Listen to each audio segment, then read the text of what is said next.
Hey everyone, my name's Oscar, and tonight we're heading into the shadowy corners of medieval society, where noble bloodlines came with a price. We're exploring what inbreeding did to medieval families, kingdoms, and entire dynasties. Back then, keeping blood pure was seen as a strategy for power, but the consequences ranged from the tragic to the downright bizarre.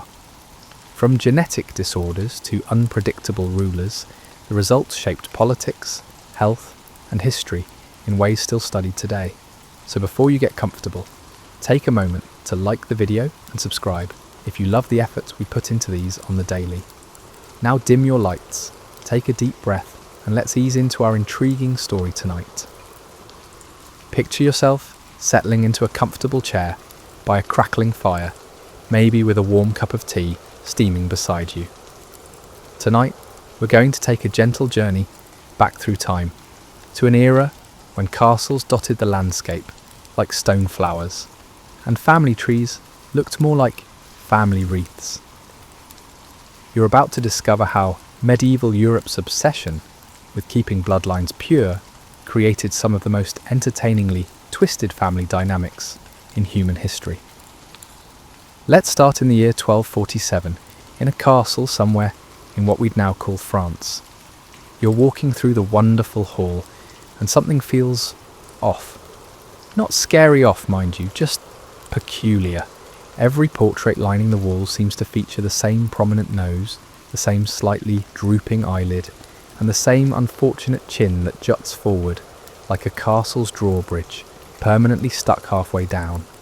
It's as if one person posed for every family portrait across 3 centuries, just changing their clothes and hairstyles to keep things intriguing.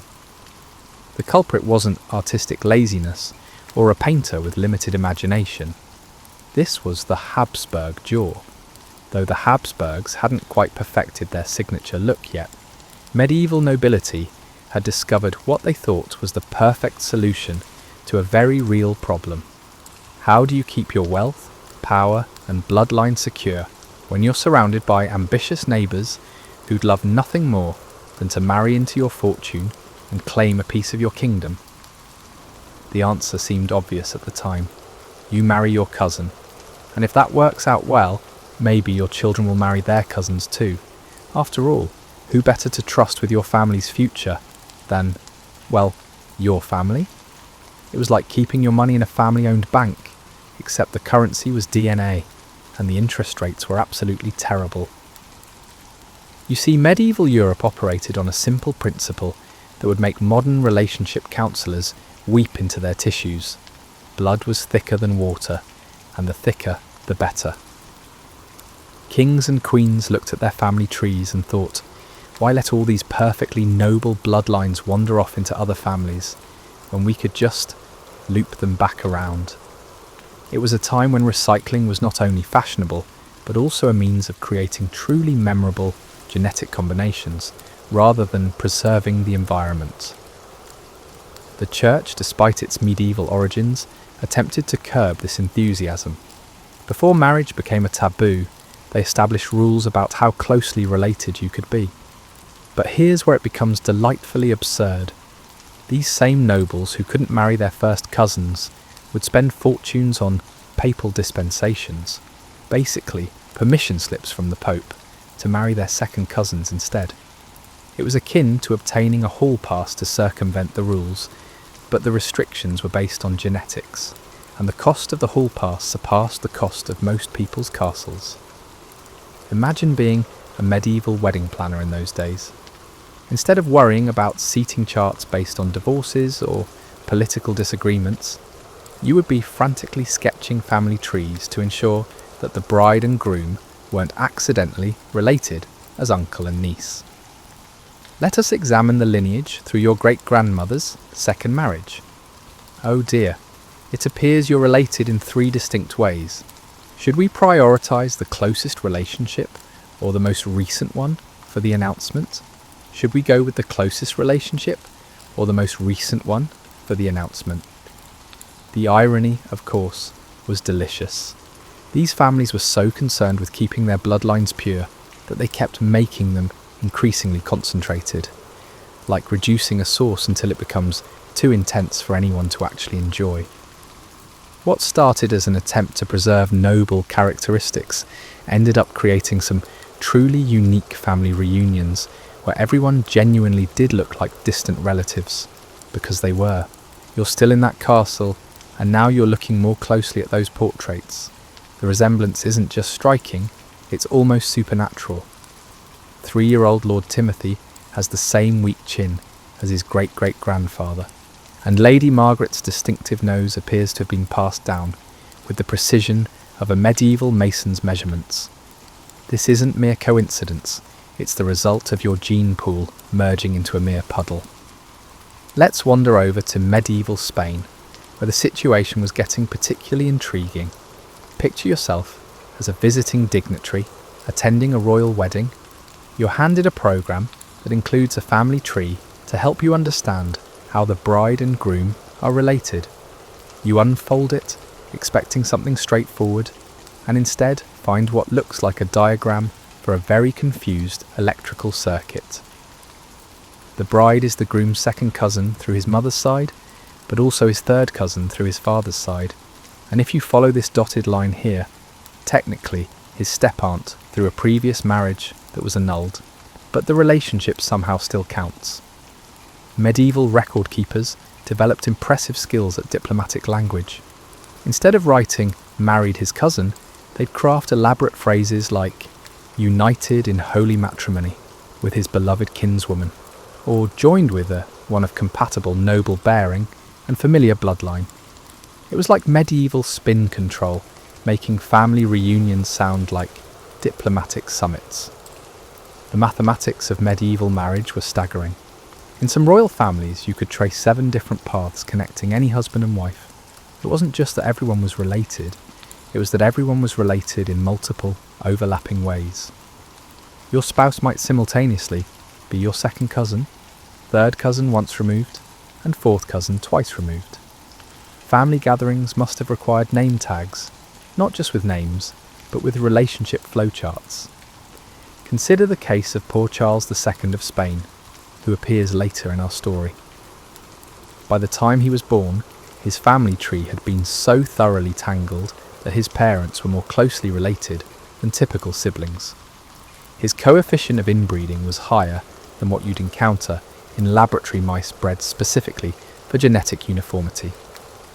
The man's jaw protruded so far forward that he couldn't chew properly, and his tongue was so large that his speech was barely intelligible. Yet somehow, the man was considered the pinnacle of royal breeding. Medieval physicians, bless their well-meaning hearts, had no idea what was happening. They developed elaborate theories about noble blood and refined humours to explain why royal families developed such distinctive characteristics. When little Prince Ferdinand was born, with the family's signature jutting jaw, physicians would nod sagely and explain that the trait demonstrated the purity of his noble essence. It was like having a genetic lottery where all the winning numbers were the same, but everyone convinced themselves that these traits proved they were lucky. The tragic comedy reached its peak when families would celebrate these distinctive features as proof of their superiority. That prominent forehead wasn't a sign of genetic bottlenecking, it was evidence of noble bearing. Rather than being the product of chromosomal confusion, those slightly crossed eyes were a sign of royal reflection. Medieval courts developed an entire aesthetic around what were essentially genetic accidents, turning medical textbook examples into fashion statements. You can imagine the portrait artists of the time developing very diplomatic techniques. How do you depict a person whose features, concentrated through generations of inbreeding, resemble a caricature of nobility? The answer was to lean into it, creating artistic styles that made everyone look slightly surreal, as if the distortions were intentional artistic choices rather than unavoidable biological realities. You're now sitting in on a medieval council meeting, and the discussion isn't about taxes or territorial disputes. It's about marriage prospects for the young prince. The advisors have spread a massive chart across the oak table, and they're using coloured threads to trace family connections like they're planning a military campaign. In a way, they are. Medieval marriage wasn't romance, it was strategic alliance building with a side of genetic roulette. Every union was a treaty, every child a potential diplomatic asset, and every family tree a battle map showing who controlled what bloodlines. You watch as the advisors debate the merits of various cousins, like they're discussing trade routes or fortress locations. The Duke's daughter brings strong claims to 3 counties, one advisor notes, moving a blue thread across the chart.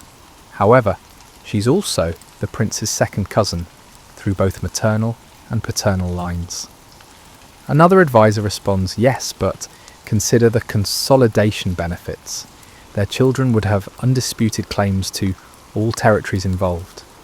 It was like medieval monopoly, except instead of buying properties, they were collecting relatives.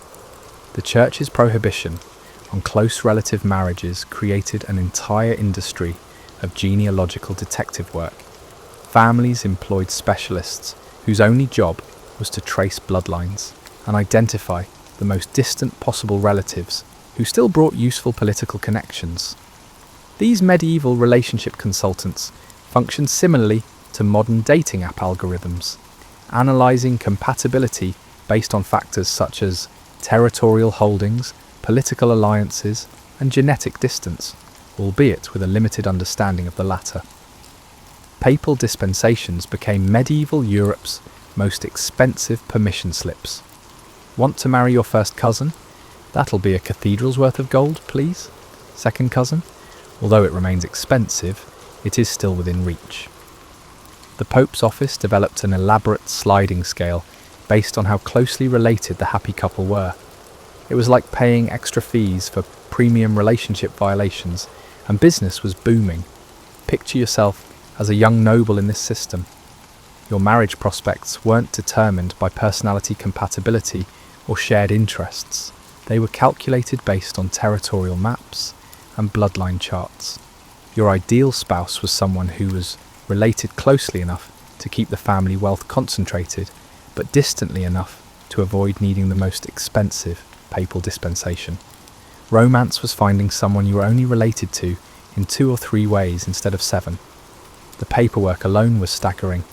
Medieval marriage contracts read like international treaties, complete with genealogical appendices, territorial transfer agreements, and detailed succession plans. A simple "I do" required documentation that would make modern divorce lawyers weep with joy. Couples needed to prove their bloodlines, document their dispensations, and provide certified family trees going back generations. Some families got creative with their relationship mathematics. If you couldn't locate a suitably distant relative who brought favourable political connections, you could adopt someone into the family first, then arrange a marriage. It was like medieval relationship hacking, creating artificial family connections to justify strategic unions, while still maintaining the appearance of keeping bloodlines pure. The truly ambitious families played long-term genetic chess, arranging marriages not just for immediate political gain, but to set up advantageous relationships for their grandchildren. They'd marry siblings into different branches of target families, creating multiple connection points for future generations. It was family planning with a 30-year strategic horizon, except the strategy was based on a medieval understanding of genetics, which is to say, no understanding at all. Medieval courts developed elaborate etiquette around acknowledging these complex relationships. You couldn't just introduce your spouse as my wife, you needed to specify my beloved wife and second cousin once removed through the Burgundian line.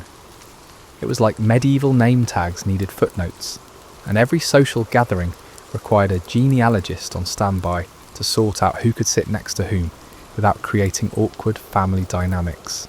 You've moved from the council chamber to the castle nursery, where things get both more heartwarming and more concerning.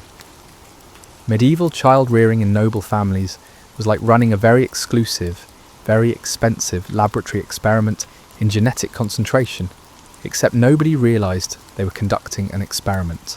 Picture the castle's nursery wing, where little Lord Geoffrey is learning to walk with the distinctive family gait, a slight rolling motion that's been passed down for 6 generations.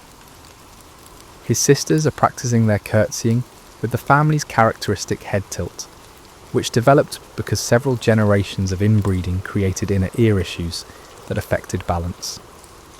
What looks like refined noble bearing is actually adaptive behaviour around genetic quirks. Medieval tutors faced unique challenges that would stump modern educators. How do you instruct children in mathematics when their family's genetic concentration has resulted in learning disabilities that will remain unexplained for another 5 centuries? The solution was to assume that noble children learned differently because they were naturally superior, not because cousin marriage had created some interesting neurological variations. The castle physicians developed specialised medical knowledge that was simultaneously impressive and completely wrong. They could accurately describe the symptoms of what we now know as genetic disorders, but their explanations were fascinating works of creative fiction. That distinctive Habsburg jaw. The family's noble blood was so pure that ordinary facial structures couldn't contain it. Those vision problems are affecting multiple family members. Noble eyes evidently possess a refinement that surpasses common sight. You're observing the children's daily lessons, and there is something both poignant and absurd about their education.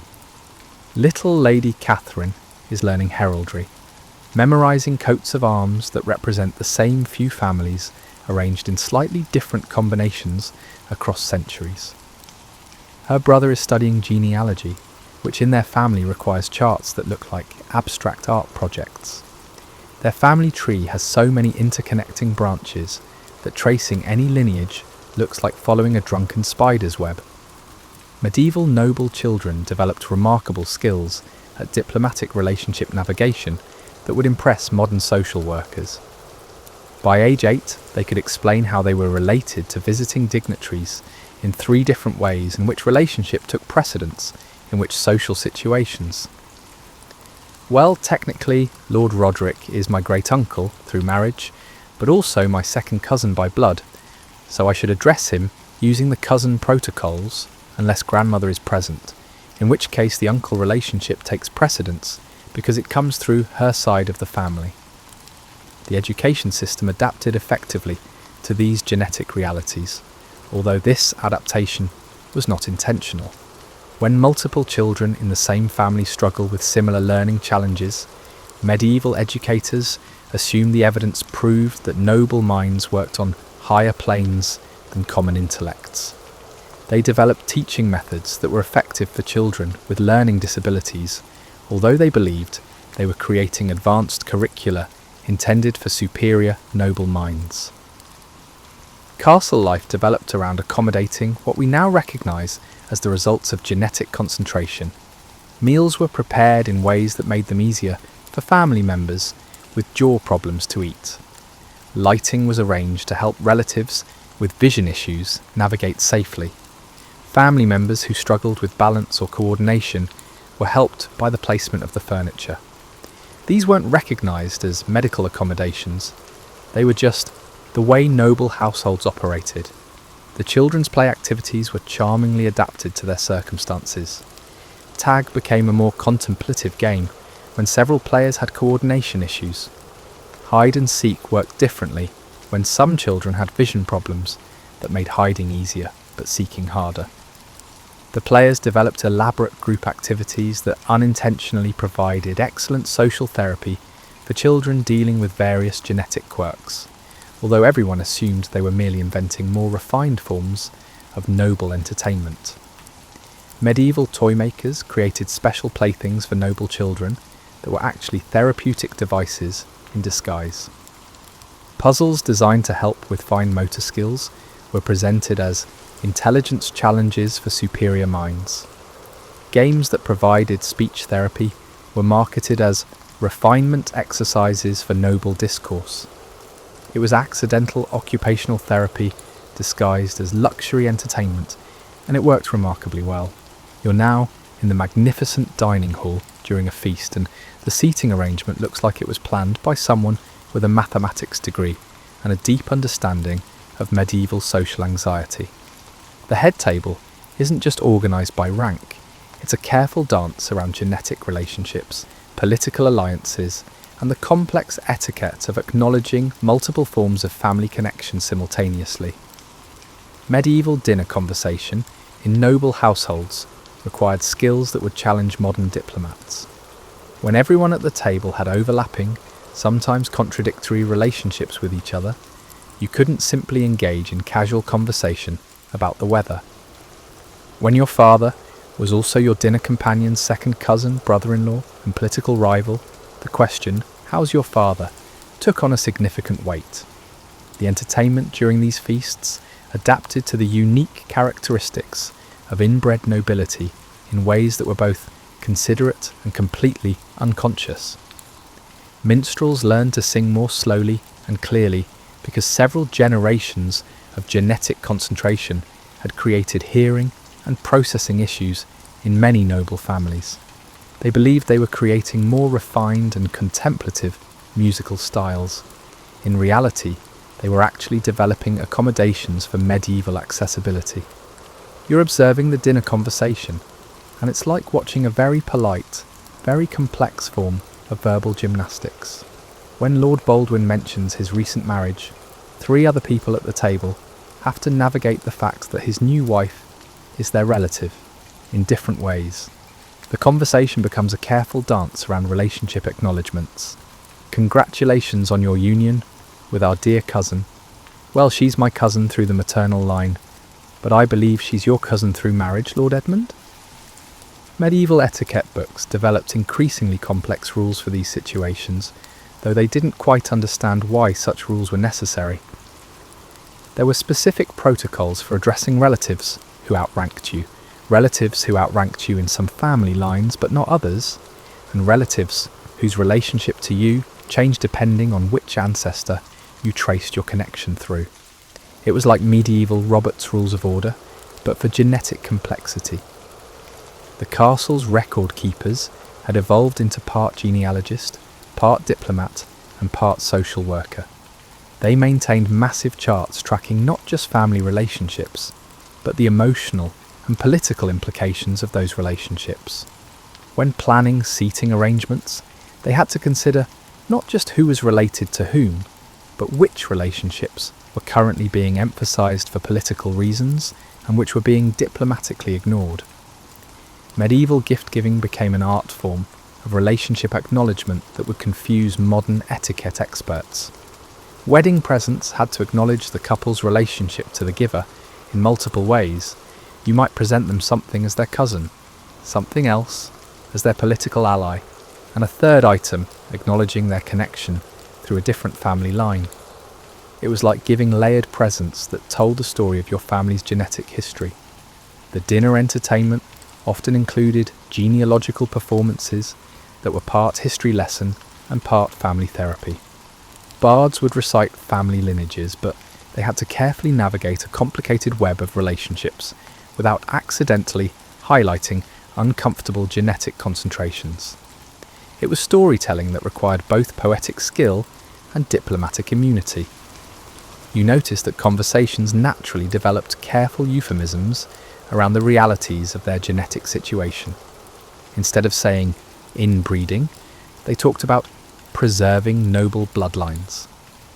Rather than mentioning genetic problems, they discussed the refined nature of noble constitutions. They developed an entire vocabulary that acknowledged their reality without quite admitting what was happening. Medieval feasts became elaborate social rituals that helped families navigate their genetic complexity with dignity and grace. The formal structure of these events provided a framework for managing relationships that were too complicated for casual interaction. Everyone knew their role, their place, and which aspects of their multiple family connections to emphasise in what contexts. It was like dinner theatre where everyone was both performer and audience, and the script was written by generations of genetic mathematics. You're now visiting the castle's medical wing, where medieval physicians are performing intellectual gymnastics that would impress modern creative writing teachers. These dedicated healers are examining patients whose genetic conditions won't be properly understood for centuries, and they're coming up with explanations that are fascinating examples of medieval medical imagination. Picture yourself observing a consultation between the court physician and young Lord Richard, whose Habsburg jaw has progressed to the point where speaking clearly requires considerable effort. The doctor, stroking his beard thoughtfully, explains that this distinctive facial structure is actually evidence of noble blood being so refined that it requires more space to flow properly through the facial region. It's like medieval medical fiction, except everyone believes it's scientific fact. Medieval medical texts from noble courts read like fantasy novels written by people who had genuine sympathy for their patients but absolutely no understanding of genetics. They describe noble melancholy, depression from genetic factors, refined constitutions, autoimmune issues from inbreeding, and superior sensitivities, neurological problems from genetic concentration. These physicians were creating medical mythology in real time, and their patients were grateful for explanations that preserved their dignity. The treatments developed for noble families were often surprisingly effective, although the doctors did not understand the reasons behind this effectiveness. When treating noble digestive refinement, intestinal problems from genetic factors, physicians prescribed digestible foods and small frequent meals. When addressing aristocratic visual sensitivity, eye problems from inbreeding, they recommended better lighting and reduced eye strain. They were accidentally providing excellent medical care while completely misunderstanding the underlying conditions. You're watching a particularly creative diagnostic session where the physician is examining Lady Eleanor, whose balance problems and fine motor difficulties are being explained as signs that her noble spirit is too refined for ordinary physical coordination. Careful exercise, adaptive equipment masquerading as luxury items, and a modified daily routine constitute the prescribed treatment, which is actually perfect physical therapy. It's accidental medicine that works despite being based on completely wrong assumptions. Medieval apothecaries developed special preparations for noble families that were essentially early pharmaceuticals for genetic conditions, though they thought they were creating luxury wellness products. Tonics for noble nervousness contained ingredients that we now know help with anxiety disorders. Preparations for aristocratic digestive delicacy included herbs that helped with metabolic issues. They were practicing evidence-based medicine while thinking they were providing premium lifestyle products. The most creative medical theories emerged around reproductive health in noble families. Physicians noticed that noble couples often had difficulty conceiving healthy children, genetic compatibility issues, but they explained these factors as evidence that noble reproduction was naturally more selective and refined than common breeding.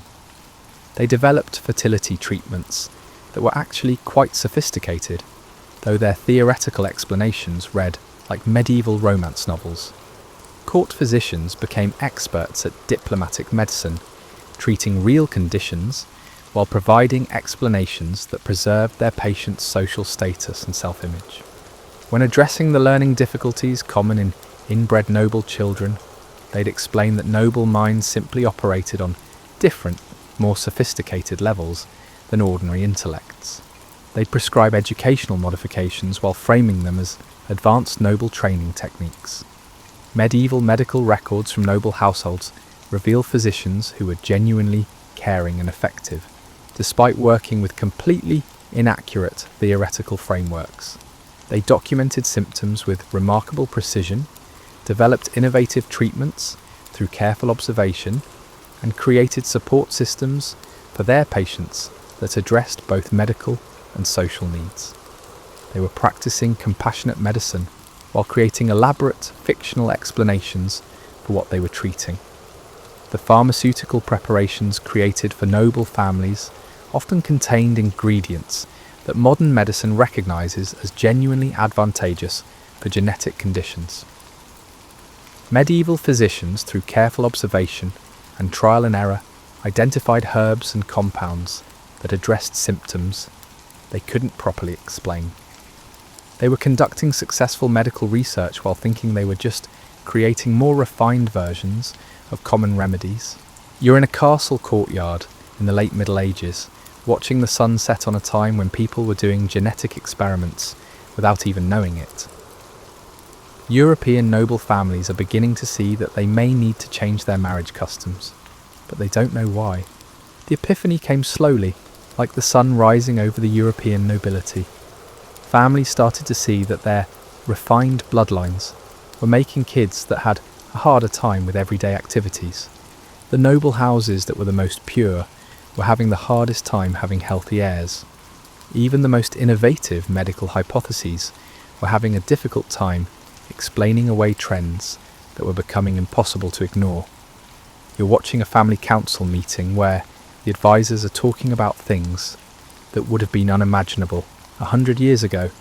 They're saying that the family might want to think about making marriage alliances with cousins who are a little more distant, not because there's anything wrong with the way they're doing things now, but because it might be politically smart to widen their circle of possible brides.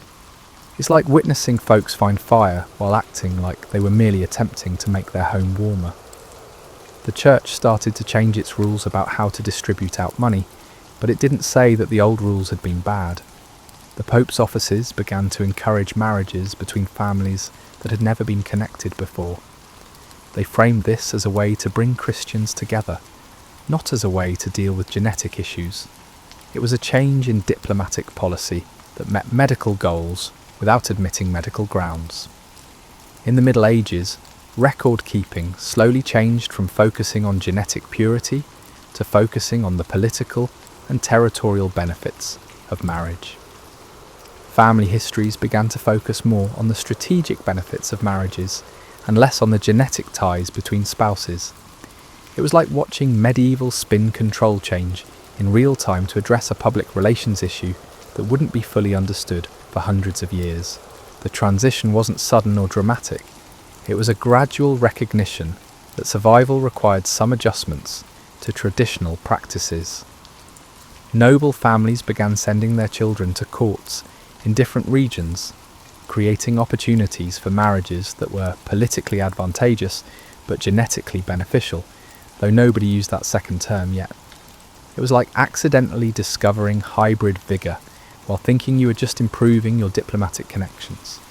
You're witnessing the beginning of the end of an era when European nobility conducted one of history's largest unintentional genetic experiments. Families that had spent centuries perfecting the art of marrying within increasingly narrow circles began the slow process of expanding their horizons, though they framed it as political strategy rather than genetic necessity. Medieval physicians began developing new theories that accidentally encouraged genetic diversity while maintaining the fiction that noble blood was naturally superior. They started suggesting that occasionally introducing foreign noble essences could strengthen and refine existing bloodlines. It was like recommending genetic diversity while pretending it was luxury bloodline enhancement. The most successful noble families of the later medieval period were those who mastered the art of balancing genetic health with political advantage, though they didn't think about it in those terms. They found ways to marry outside their immediate family circles while maintaining the social fiction that they were preserving noble bloodline purity. It was diplomatic genetics practiced by people who didn't know genetics existed. As you watch this medieval sunset, you're witnessing the end of Europe's great experiment in genetic concentration. The noble families who survived and thrived were those who learned to value political alliance over bloodline purity, even if they never quite admitted that's what they were doing. They'd discovered that the strongest bloodlines were actually the most diverse ones, though they'd never used those words to describe their new marriage strategies. The legacy of medieval inbreeding lives on in European royal portraits, where you can still trace the distinctive features that travelled through centuries of concentrated bloodlines. Those portraits tell the story of families who loved each other enough to make terrible genetic decisions, and who were wise enough, eventually, to quietly change course without admitting they'd made mistakes. It's a story of human adaptability, medieval resilience, and the surprising power of accidental wisdom to correct even the most well-intentioned errors. And so, as our medieval tale draws to a close, you can rest easy knowing that even the most tangled family trees eventually find ways to grow new branches, and that sometimes the best solutions come from people who solve problems they don't fully understand in ways they never quite intended.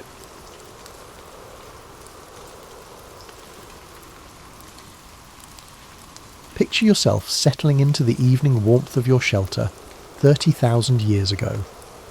The fire crackles softly beside you, casting dancing shadows on stone walls that have become more familiar than any home you've ever known.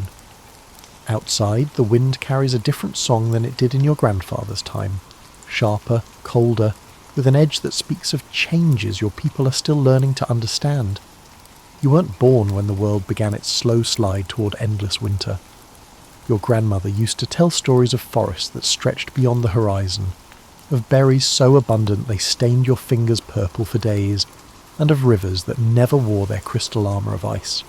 Those tales felt like dreams, warm and impossible, told around fires that seemed smaller each passing season. The change didn't announce itself with fanfare. Nature rarely does. Instead, it whispered its intentions through subtle signs that took generations to decode. Winters stretched a little longer. Spring arrived with hesitant steps. The great herds began their migrations earlier, then later, along paths that made no sense to hunters who had followed the same routes for countless seasons. Your people adapted the way humans always have, not with grand gestures, but with 1,000 small adjustments that felt natural at the time. When the familiar berry bushes failed to thrive, you learned which bark could be chewed for sustenance. When the streams began freezing solid, you discovered that certain stones, when heated by the fire, could be wrapped in hide and tucked against your body to ward off the bone-deep cold that crept in during the longest nights. The mammoths, those walking mountains of fur and wisdom, became your unwitting teachers.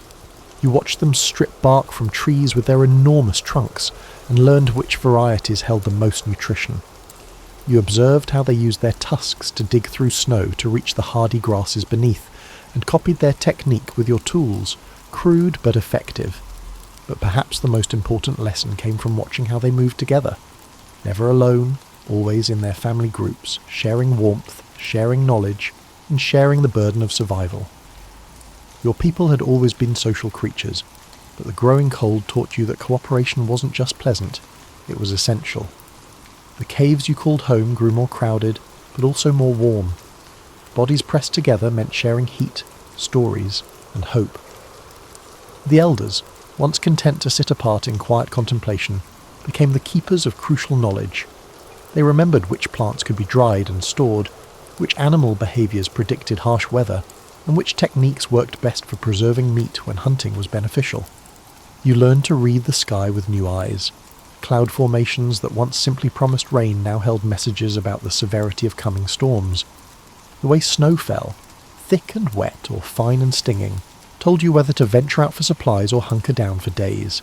Even the behaviour of small creatures became a language you needed to understand. When the hardy ground squirrels disappeared deeper into their burrows, you knew to do the same. The fire never went out. That became your tribe's most sacred rule, more important than any ceremony or tradition.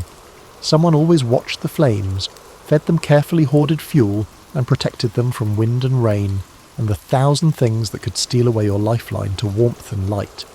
The firekeepers developed an almost mystical understanding of wood and tinder, knowing instinctively which materials would burn longest, which would provide the most heat, and which could be coaxed into flame even when damp.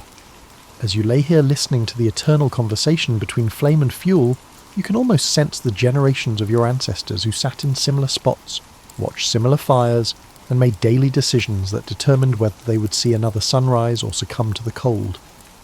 Their wisdom flows through you like warmth from the hearth, an inheritance more precious than any material treasure. Morning arrives with the particular silence that only deep snow can create. You wake to a world muffled and transformed, where familiar landmarks hide beneath white blankets, and every step outside requires careful consideration. This is your daily puzzle now, reading the landscape that changes overnight, learning to see opportunity where others might see only obstacle. Your feet have grown wise over the years, knowing without looking where the hidden rocks create solid footing and where the snow might give way to reveal a twisted ankle or worse. You've learned to trust the subtle messages your body sends, the way your breathing changes in different kinds of cold, how your skin tingles when the air holds the promise of more snow, and the particular ache in your joints that means the weather will shift before nightfall. The hunting has changed, becoming more of a chess game than a chase.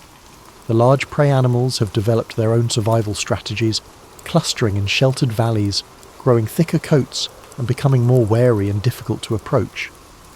But you've noticed something interesting. They're also becoming more predictable in some ways.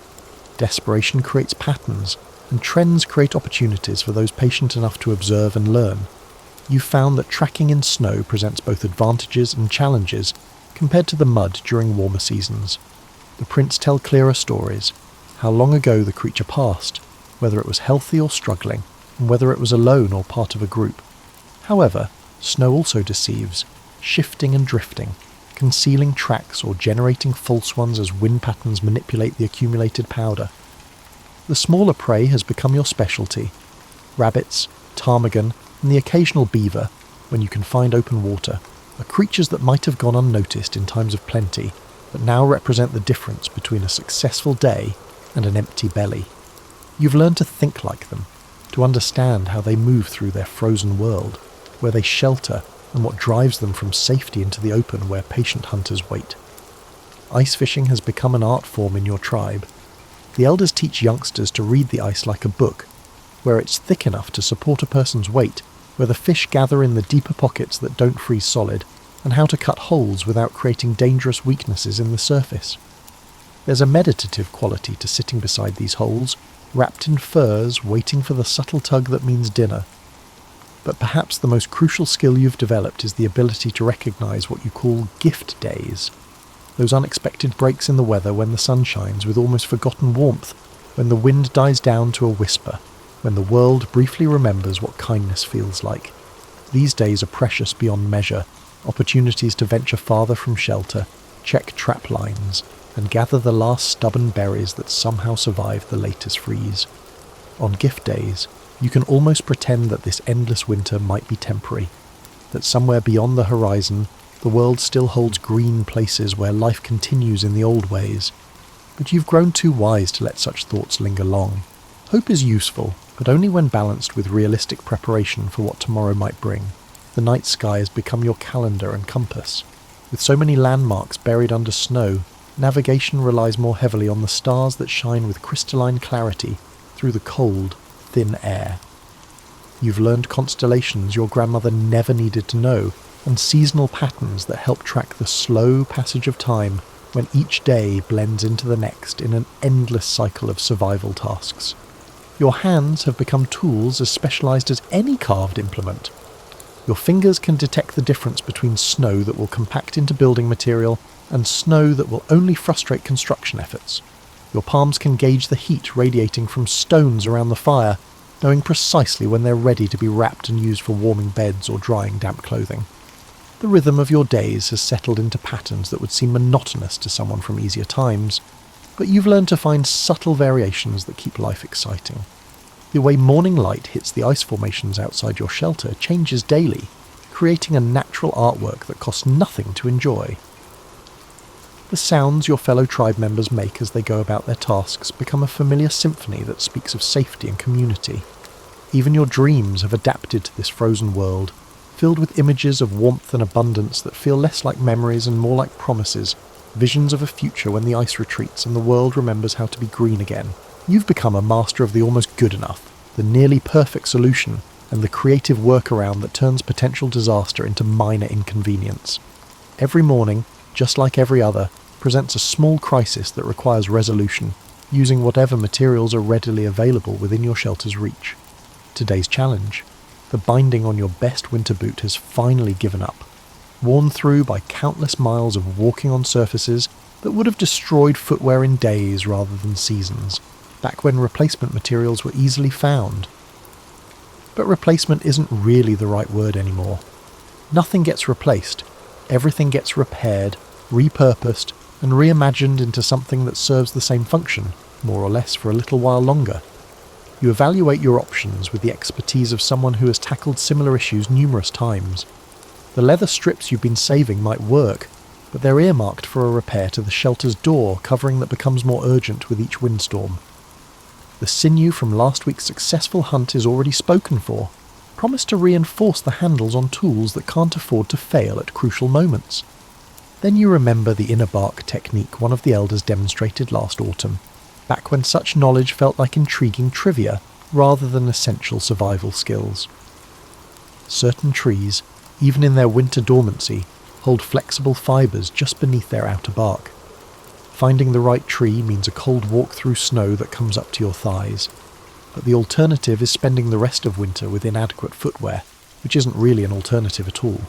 The expedition becomes an opportunity to check the trap lines you set 3 days ago, a hopeful exercise that pays off more often than you might expect. Small creatures continue to move through their frozen world, following needs and instincts that make them predictable to anyone who has learned to think like prey rather than predator. You find evidence of activity, tracks that speak of desperate hunger overcoming natural caution, the kind of desperation that drives animals into situations they would normally avoid. This knowledge feels like holding a secret, understanding something about how survival changes behaviour in ways that can be anticipated and used. The bark harvesting requires patience and technique that would have baffled your younger self. If you are overly aggressive, you risk damaging the tree beyond its capacity to recover when the warmer weather returns. If you are overly cautious, you may not obtain sufficient material to justify the effort. The balance point exists in that narrow space between waste and want, the place where most of your decisions live these days. Back at the shelter, the work of preparation begins. We must process, soften, and braid the bark to make it sturdy enough to withstand another season of rigorous use.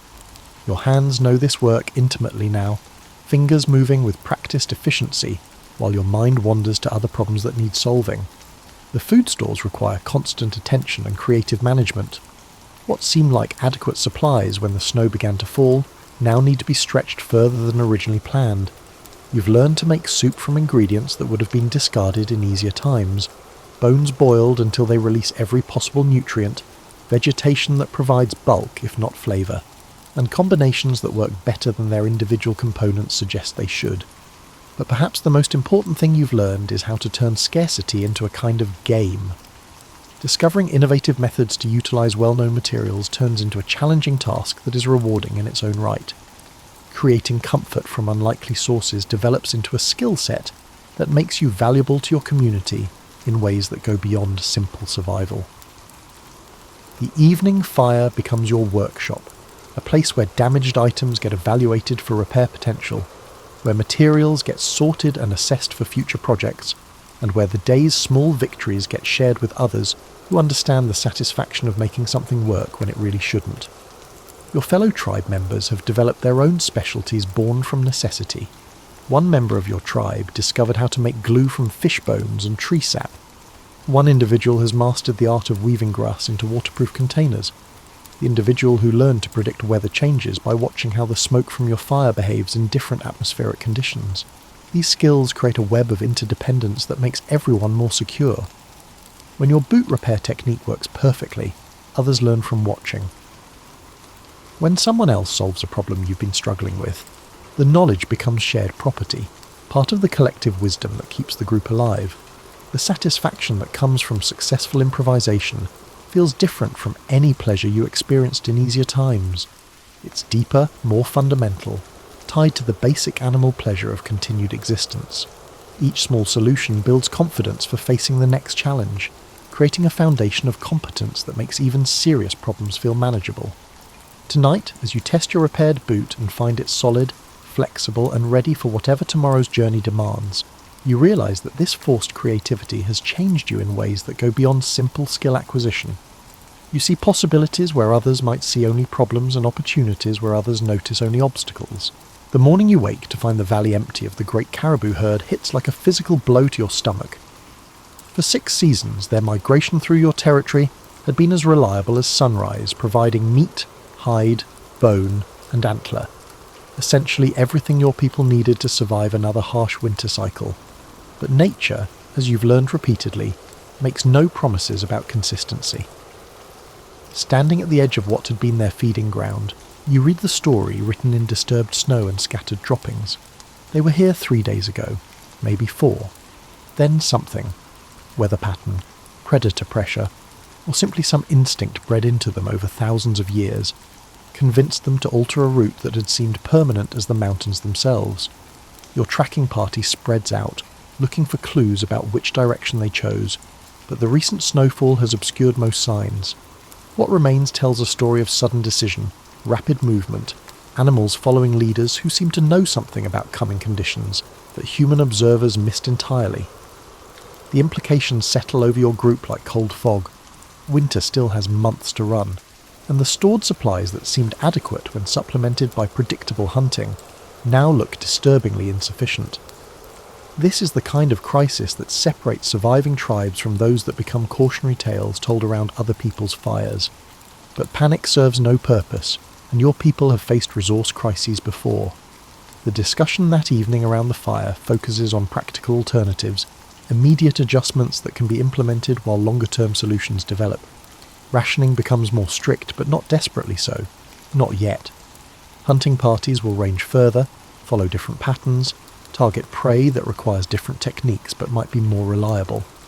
You remember stories from your grandfather about the winter when the salmon failed to run, forcing his people to develop fishing techniques for species they had previously ignored.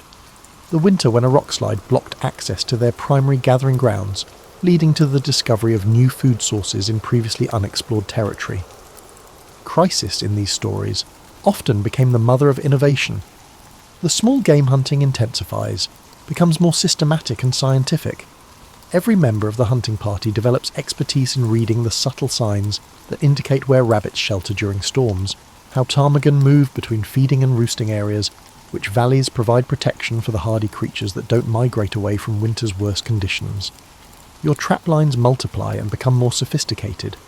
What started as simple snares evolve into complex systems that funnel prey toward capture points, that trigger automatically when animals pass through, that remain effective even when snow conditions change dramatically. The engineering challenges become puzzles worth solving for their own sake, mental exercises that keep minds sharp during the long dark months. Ice fishing transforms from an occasional supplement to a primary protein source. The techniques that seemed exotic when fish were merely a pleasant addition to abundant meat now become essential survival skills. Every adult learns to read ice conditions, to find the spots where fish gather in winter, and to construct and maintain the tools necessary for consistent success. But perhaps the most important change is psychological. The loss of the expected herd forces everyone to stop thinking like people who live in a world of reliable abundance and start thinking like inhabitants of a place where resources are always questionable, where backup plans need backup plans, and where flexibility matters more than efficiency. The children adapt fastest, as children always do. They turn the new hunting techniques into games, compete to see who can spot the most promising trap locations, and treat the challenge of finding food in an apparently empty landscape as an adventure rather than a crisis. Their enthusiasm becomes infectious, reminding the adults that innovation can be fun even when motivated by necessity. New alliances form with neighbouring groups. Information about game movements becomes currency traded for access to different hunting territories, knowledge about food preservation techniques, and stories about how other tribes have handled similar challenges. Isolation, which might have seemed like safety in easier times, now feels like dangerous vulnerability. The season progresses with a rhythm different from previous winters, less predictable, but somehow more intriguing. Each successful hunt feels like a small victory worth celebrating. Each new technique that proves effective becomes a gift to future generations. Each day that ends with adequate food and fuel for warmth feels like evidence that adaptation works when approached with patience and creativity. You begin to understand that the herd's absence, while initially terrifying, might ultimately make your people stronger. Dependence on any single resource creates vulnerability. Diversification creates resilience. The skills you're developing out of desperate necessity might serve you well even when, if, easier times return. The long nights provide time for planning, for sharing knowledge, and for developing the mental and social strategies that complement the practical techniques of survival. Stories become more than entertainment. They become repositories of wisdom, ways of passing along successful approaches to problems that every generation faces in different forms. By midwinter, the crisis has transformed into a different kind of normal, challenging but manageable, requiring constant attention, but no longer generating the fear that accompanied those first empty mornings in the abandoned valley. February arrives wearing its traditional mask of deception, days that hint at spring's approach, while nights that remind you winter still has teeth. Your people call this the hunger moon, when stored supplies run lowest and hunting becomes most difficult, when the gap between what you have and what you need grows wide enough to keep everyone awake listening to their stomachs argue with their resolve. The morning ritual of inventory has become a meditation on scarcity. You count dried strips of meat that have grown steadily smaller and tougher, examine preserved berries that looked abundant in the autumn but now seem pitifully few, and assess the remaining cache of nuts and seeds that represent your backup plan. Mathematics has never felt so personal or so urgent, but hunger, you've discovered, is not the simple thing you once thought it was. There's the immediate hunger that follows a missed meal, sharp and demanding attention. There's the deeper hunger that comes from weeks of reduced portions, a gnawing companion that colours every decision and makes concentration difficult. And then there's what you've come to think of as smart hunger, the alert awareness that comes when your body begins operating with the heightened efficiency of an organism fighting for survival. Smart hunger sharpens your senses in unexpected ways. Sounds become clearer, smells more distinct, and visual details that would normally escape notice suddenly seem important and worth remembering. Your body learns to extract maximum value from every calorie, allowing it to function effectively on less fuel than you would have thought possible. It's uncomfortable, but it's also oddly educational. The hunting party's success rates have improved dramatically over the past month, but not in ways that would have been predictable earlier. The large game remains scarce and unpredictable, but your understanding of small prey has evolved to an almost supernatural level. You can predict with remarkable accuracy where rabbits will be moving at different times of day, which areas will hold ptarmigan after different weather patterns, and how ice conditions affect fishing success. Your trap lines have become works of art, efficient systems that seem to catch animals almost by magic, but actually work through careful observation of animal behaviour patterns. You've learned to think like prey, to understand how hunger affects decision-making in creatures whose survival depends on avoiding exactly the kind of traps you're setting. The psychological aspects of hunger management become as important as the physical ones. Mood regulation, energy conservation, and maintaining hope when circumstances suggest despair. These skills develop alongside the practical techniques of finding food. The evening gatherings around the fire serve purposes that go beyond sharing warmth and light. They become group therapy sessions where people share strategies for coping with discomfort and techniques for maintaining mental clarity when the body's running on reserves. Food preparation has evolved into high art.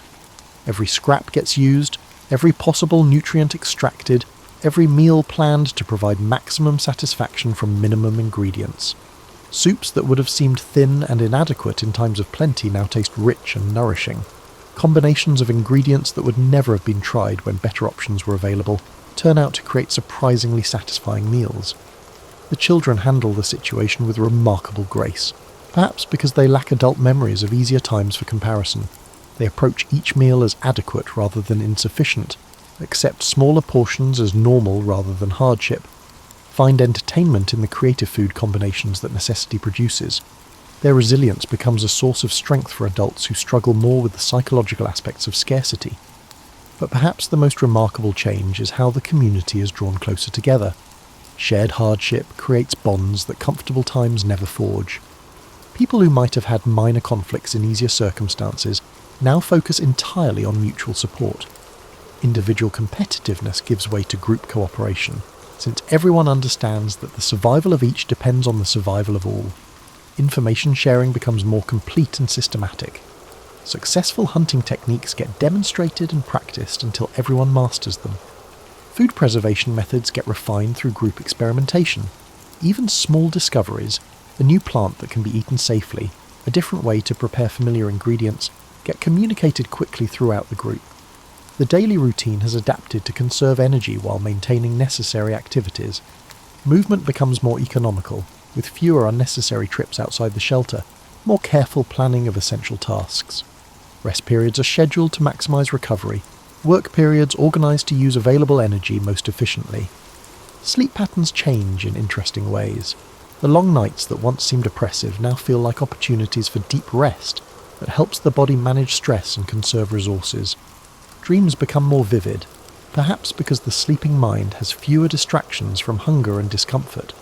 Some people report dreams that seem to provide useful information about finding food or solving practical problems. As the month progresses, you begin to understand that this experience is teaching lessons that go beyond simple survival techniques.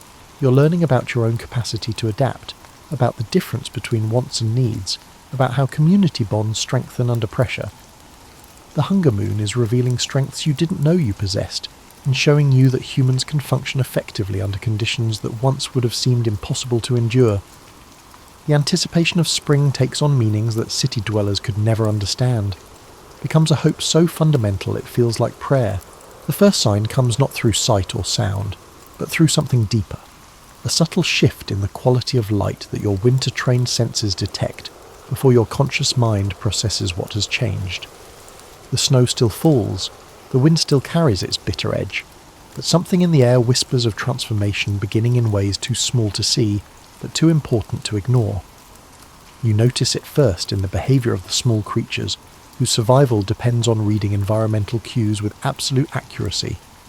The Arctic foxes seem less desperate in their hunting, moving with a confidence that suggests they sense abundance coming. The ravens, those black-winged prophets of change, gather in larger groups and call to each other in patterns that sound almost celebratory. The ice on the streams begins singing different songs. Where it once groaned with the solid weight of deep freeze, it now produces subtler sounds, tiny cracks and shifts that speak of expansion and contraction, of a frozen world beginning to remember flexibility. These sounds become your morning weather report, more reliable than visual observation for predicting what the day will bring. But change in the natural world never arrives as suddenly as human impatience would prefer. Spring is not an event but a process, a gradual negotiation between winter's retreat and warmth's return. Some days bring false promises, temperatures that rise enough to create hope, followed by storms that remind you why patience matters more than optimism. The hunting changes again, requiring new strategies for prey animals whose behaviour shifts with the subtle environmental cues they're far better at reading than any human observer. Migration patterns begin to reverse, slowly and tentatively, as creatures start their gradual movement toward summer territories that have been empty and frozen for months. Your body begins responding to changes you can't quite identify. Energy levels fluctuate in new ways, sleep patterns shift, and appetite changes from the grim determination of deep winter to something that occasionally resembles actual pleasure in food. It's as if some ancient biological clock is beginning to reset itself, preparing for conditions that aren't here yet but are definitely coming. The social dynamics of your group start evolving as well. The intense cooperation forced by crisis gives way to more relaxed interactions, though the bonds forged during the hardest months remain strong.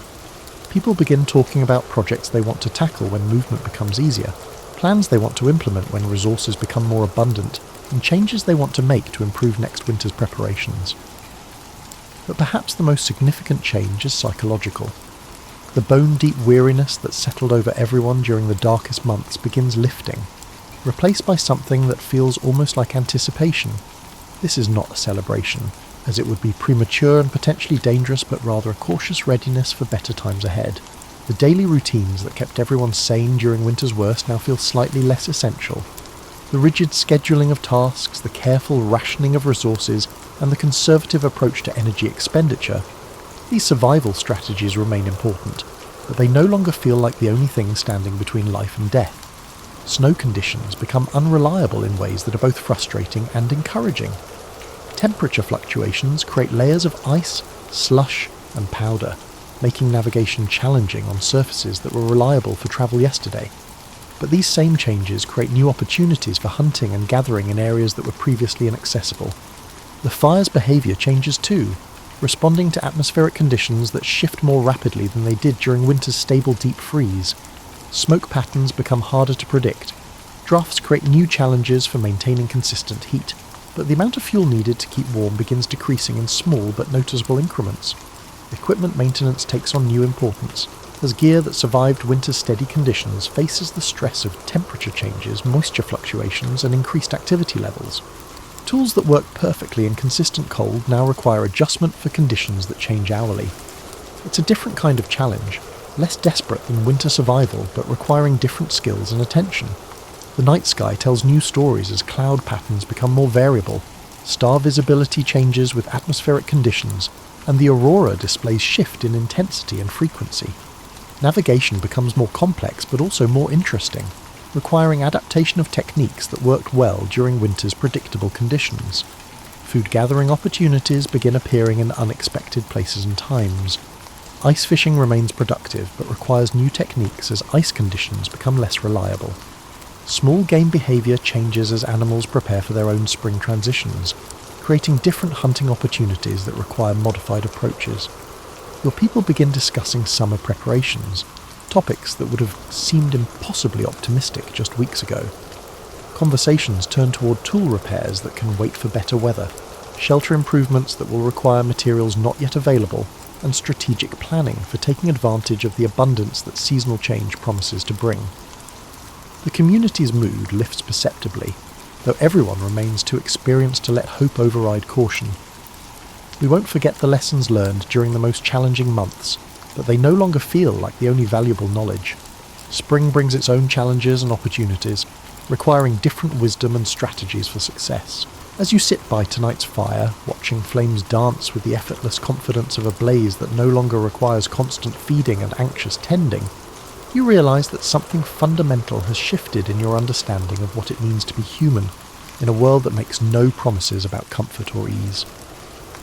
The winter that seemed like it would never end has indeed ended, though not with the dramatic flourish you might have expected. Spring arrived through 1,000 small negotiations between ice and warmth, between scarcity and abundance, and between the survival strategies that kept you alive and the adaptation strategies that will carry you forward. You survived, but more than that, you learned to thrive in conditions that once would have seemed impossible to endure. Your hands have become libraries of practical knowledge, knowing without conscious thought how to assess ice thickness, how to determine which wood will burn longest in different weather conditions, and how to read animal tracks in various types of snow and soil. Your eyes have learned to see opportunities where others might notice only obstacles, to spot the subtle signs that indicate where food can be found, where shelter can be improved, and where danger might be developing. But perhaps the most important change is in how you think about security itself. The old assumptions about what constitutes safety, abundant stored resources, predictable seasonal patterns, reliable sources of everything necessary for comfortable survival, have been replaced by something more flexible and ultimately more reliable. Confidence in your ability to adapt to whatever conditions actually exist, rather than whatever conditions you might prefer. The community that emerges from this extended trial feels different from the group that entered it. Bonds forged by shared hardship create a social foundation stronger than convenience or tradition alone could provide. Everyone has seen everyone else function under pressure, contribute solutions to shared problems, and maintain hope and humour when circumstances suggested despair. These are people you know you can depend on because you've already depended on them successfully. The skills developed out of desperate necessity have become sources of pride and pleasure that extend far beyond their survival value. Trial and error led to the evolution of trap designs, which now stand as both artistic achievements and functional tools. The food preparation techniques born from scarcity have created cuisine that satisfies in ways that go beyond simple nutrition. The resource management strategies developed for survival have applications that will improve life even when abundance returns. Your relationship with the natural world has deepened in ways that might seem paradoxical to outside observers. The environment that once seemed hostile and threatening now feels like a complex partner in an ongoing negotiation. You understand its moods and patterns more intimately, and can read its signals more accurately, but you also respect its power and unpredictability more completely. It's not that nature has become friendly, It's that you've learned to be a more worthy participant in its ongoing processes. Your mind is already shaping the stories that will unfold during this era. These are not tales of heroic conquest over natural forces, but rather tales of successful adaptation, creative problem-solving, and community resilience. These stories will serve future generations not as entertainment, but as practical wisdom, templates for handling challenges that will inevitably arise in different forms. Sleep comes easier now, not because conditions have become completely comfortable, but because you've learned to find rest even when circumstances aren't ideal. Your dreams have also transformed, now brimming with imaginative visions of unexplored possibilities, instead of fearful scenarios of things going wrong. The future feels like something you can engage with actively rather than something that simply happens to you. The morning rituals that once focused primarily on assessment of resources and planning for survival now include time for appreciation of beauty, for pleasure in simple accomplishments, and for anticipation of projects that serve purposes beyond mere necessity. Life has regained some of its richness, even while remaining grounded in realistic awareness of what the world actually offers, rather than what it might ideally provide. As the fire settles into the steady burn that will carry warmth through the night, you understand that this experience has prepared you for whatever comes next in ways that go far beyond the specific skills of Ice Age survival. You've learned to pay attention to subtle changes, to respond creatively to unexpected challenges, and to find satisfaction in making the best of whatever circumstances actually exist. Tomorrow will bring its own puzzles and opportunities, small crises and unexpected gifts. But tonight, surrounded by the quiet breathing of your sleeping community, warmed by fire and furs and the deep satisfaction of another day successfully navigated, you rest in the knowledge that humans are remarkably capable creatures when they need to be, and that you are, in all the ways that matter, remarkably and wonderfully human. Outside, the world continues its ancient conversation between challenge and adaptation, between the difficulties that test survival and the creativity that makes survival worthwhile. You've learned to speak this language fluently, and that knowledge will serve you well in whatever seasons lie ahead.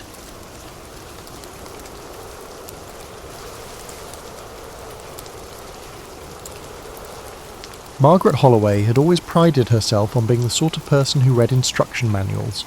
Particularly for toasters, her insurance company continued to mention the incident from 19 years ago in hushed, traumatised tones. So when she inherited her great-aunt Millicent's peculiar collection of antiques, including what appeared to be a medieval astrolabe made of suspiciously modern materials, she naturally assumed there would be documentation. There wasn't.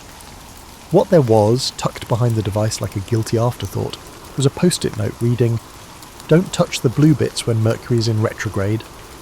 M."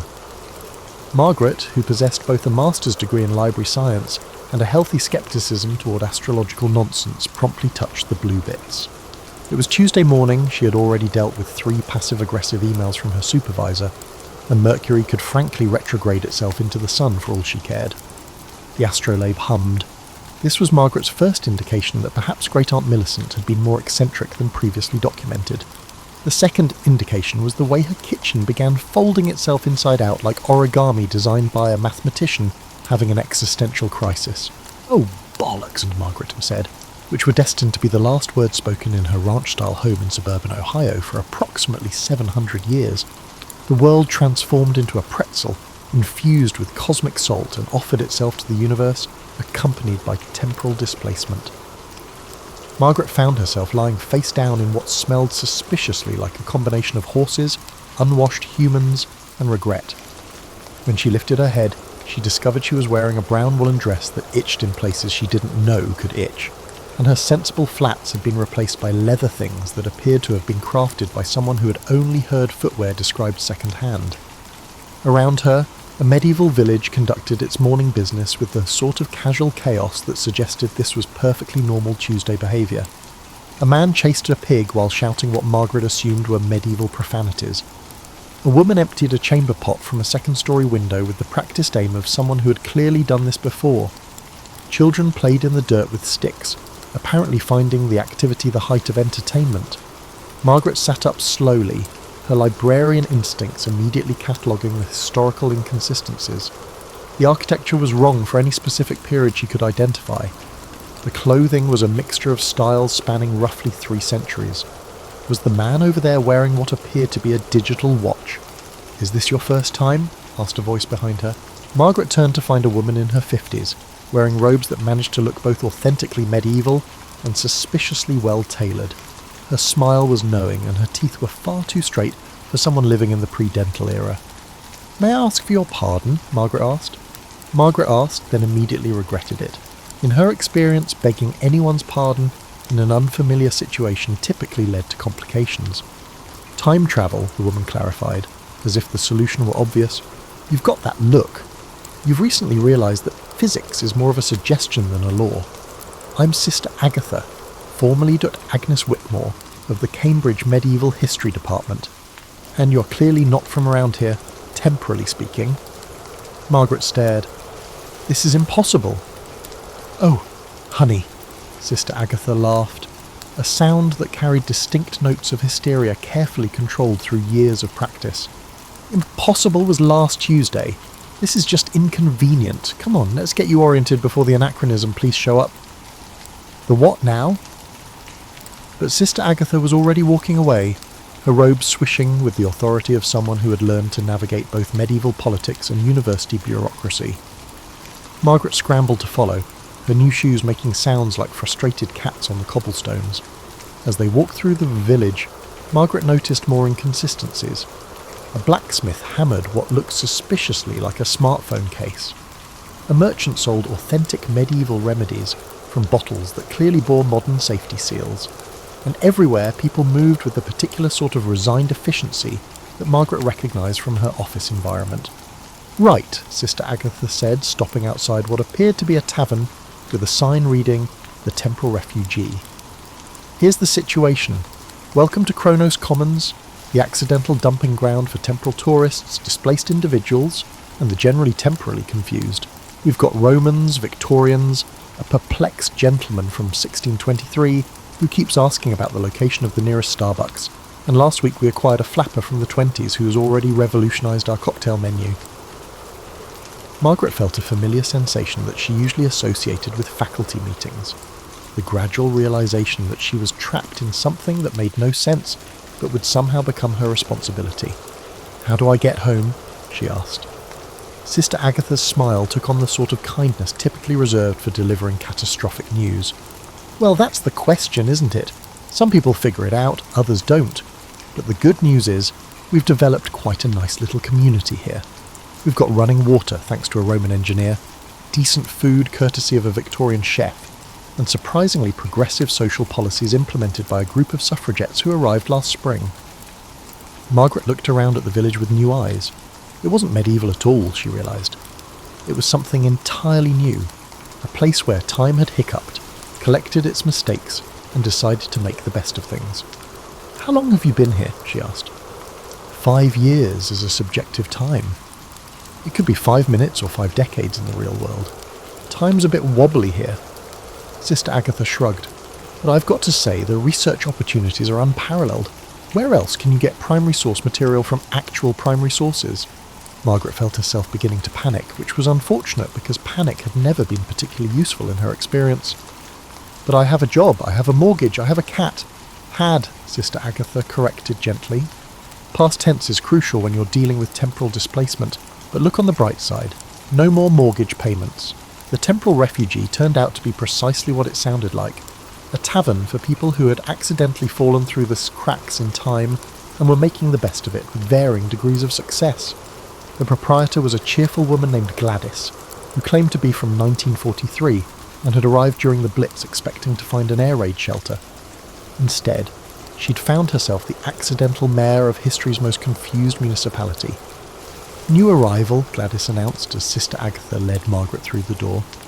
"Welcome to the club that no one desired to join, yet everyone inextricably finds themselves a part of. The first drink is free, the second is on credit, and the third is your responsibility because you should know our economy by then." The tavern's interior was a fascinating collision of architectural periods. Tudor beams supported what appeared to be Art Deco light fixtures, while Roman mosaics decorated floors laid with Victorian tiles. The overall effect was like walking into time and having an identity crisis. At a corner table, a man in what looked like 18th century clothing was engaged in animated conversation with a woman wearing a 1960s mod dress, and a Roman centurion who had apparently decided to keep his armour but update his attitude. Their discussion appeared to centre around the best methods for organising a democratic government when your citizenry spanned roughly 2,000 years of political evolution. "That's our steering committee," Sister Agatha Thayer explained. "We found that representative democracy works surprisingly well when everyone's equally confused about the present situation. Thomas, who hails from the year 1776, arrived shortly after signing a document he describes as terribly important, which is why he has strong opinions about governance. Veronica, who is from 1967, holds strong opinions on a wide range of topics. Marcus has strong opinions about military organisation, primarily suggesting that all disputes should be settled through combat." Margaret accepted a drink from Gladys that tasted like it had been invented by someone who remembered alcohol fondly, but had to work with medieval ingredients. Although it wasn't entirely unpleasant, the drink felt like a metaphor for her entire situation. "So how does this work?" Margaret asked. "The day-to-day, I mean. You can't all just sit around drinking and forming committees." "Oh, heavens no," Gladys laughed.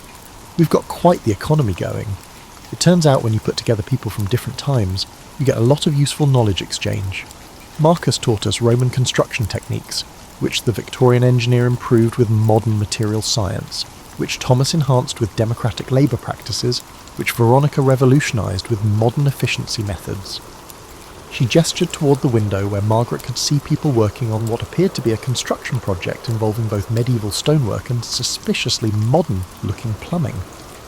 "We're building a proper town hall," Sister Agatha explained, "complete with meeting rooms, a library, and what Veronica insists on calling a social services department. Apparently temporal displacement comes with its own unique set of bureaucratic needs." "But surely someone's trying to get home?" Margaret asked. The tavern went quiet in a way that suggested she'd touched on a sensitive subject. Gladys polished a glass with unnecessary intensity, while Sister Agatha developed a sudden interest in the pattern of the tablecloth. "Well," Thomas said from the corner table, his colonial American accent carrying clearly across the room, "that's rather the central question, isn't it? Some folks spend all their time trying to figure out the way back. Others come to the conclusion that staying in the present isn't necessarily a bad thing. And some..." He trailed off. "Some?" Margaret prompted. "Some discover that home isn't quite what they remembered," Veronica finished, her London accent crisp despite the anachronistic setting. "Turns out when you've been gone for subjective years, certain assumptions about what you want to return to start looking rather questionable." Marcus, the Roman centurion, nodded gravely. "I was fleeing Gaul when I arrived here. The situation, which involved a superior officer's wife and a misunderstanding about Roman marriage customs, was rather embarrassing. Point is, going back would involve considerably more crucifixion than I'm comfortable with." Margaret felt the weight of her life settling around her like an ill-fitting coat. Her job at the library, while stable, had become increasingly automated and decreasingly fulfilling. Her marriage had ended 2 years ago when her husband discovered that his midlife crisis required a motorcycle and a 25-year-old named Crystal. Her mortgage was for a house that had always felt too large for one person and too small for the life she'd imagined she'd have. "How do you know if you want to go back?" she asked quietly. "That," said Sister Agatha, "is the question everyone asks, and nobody can answer for anyone else. But I will say this. In 5 years here, I've published more original research than I did in 20 years at Cambridge. It turns out that primary source material is much easier to obtain when your sources are sitting at the next table." Gladys set down her glass and leaned against the bar. "I've been thinking about that night in London when I ended up here. The sirens were going off, bombs were falling, and I was more terrified than I'd ever been in my life. But I was also more alive than I'd felt in years.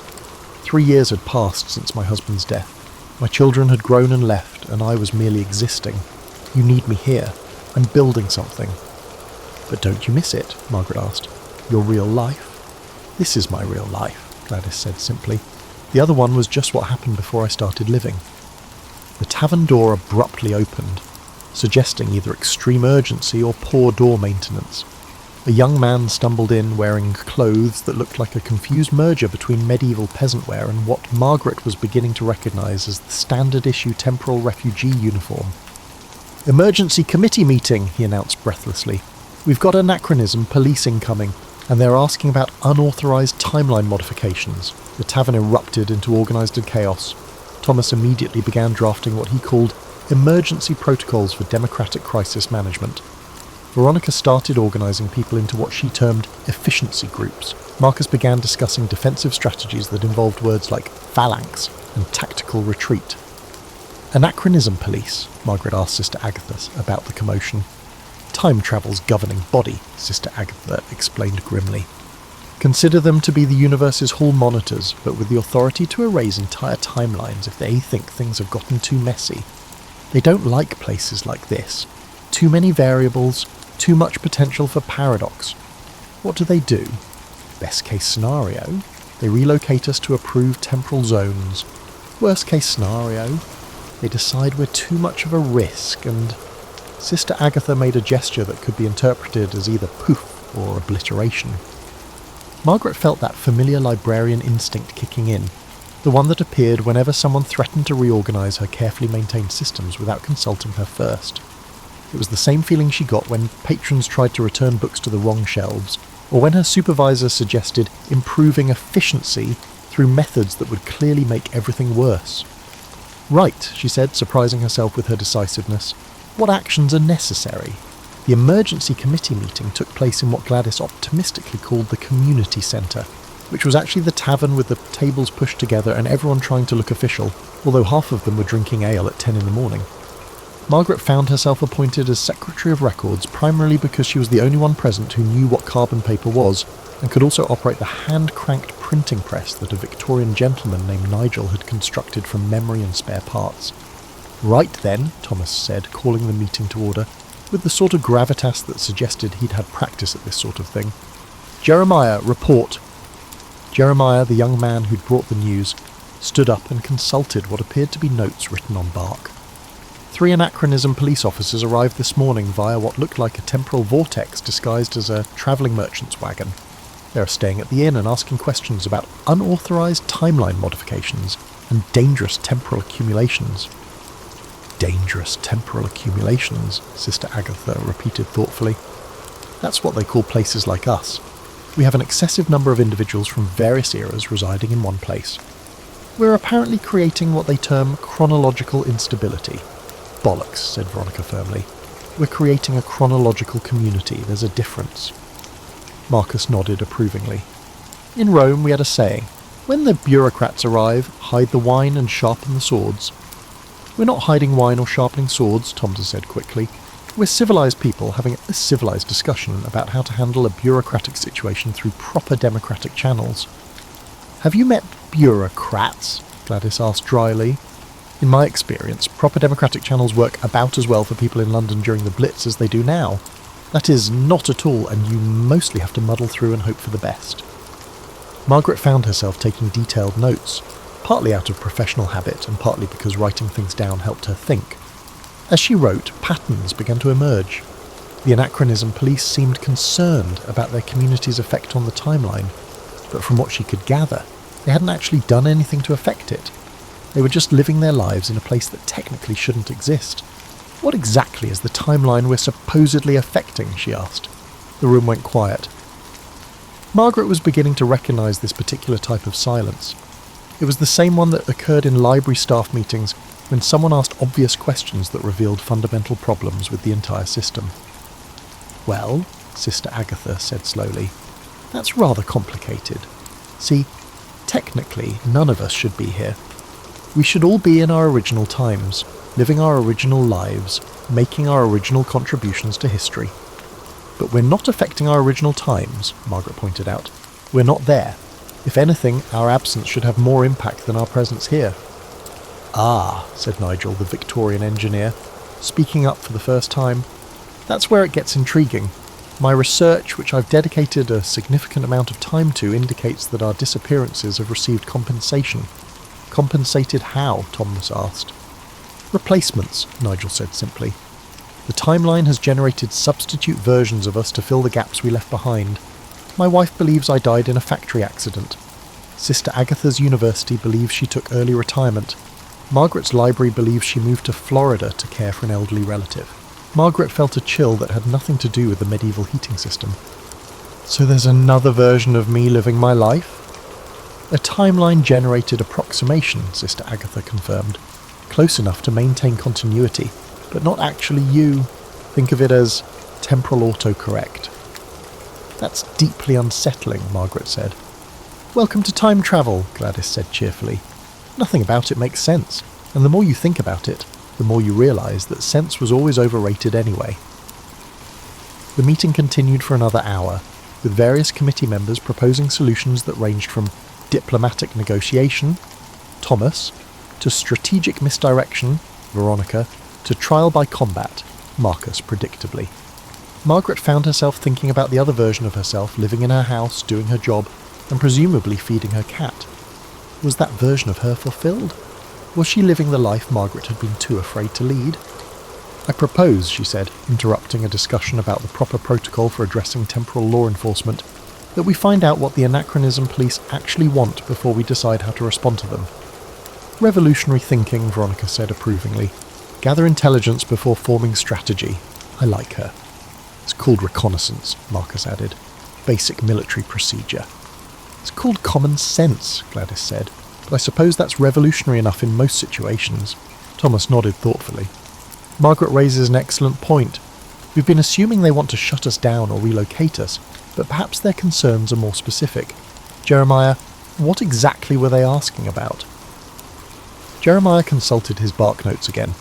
They wanted to know about unauthorized historical documentation, anachronistic technological development, and unsanctioned temporal education programs. Margaret felt her librarian instincts tingling. Those are very specific concerns, not general timeline protection, specific activities. Sister Agatha's been writing papers about medieval life based on direct observation, Nigel said slowly. I've been developing hybrid technologies using knowledge from multiple times, and we've all been sharing knowledge across historical boundaries. We've been learning from each other, Margaret said, and apparently that's what they're worried about.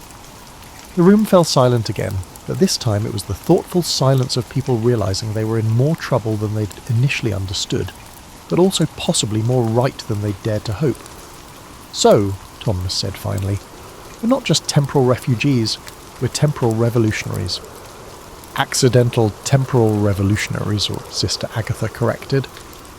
The best kind, Veronica said with satisfaction. Nobody expects the accidental revolutionaries. Margaret looked around the room at her fellow temporal misfits and felt something she hadn't experienced in years.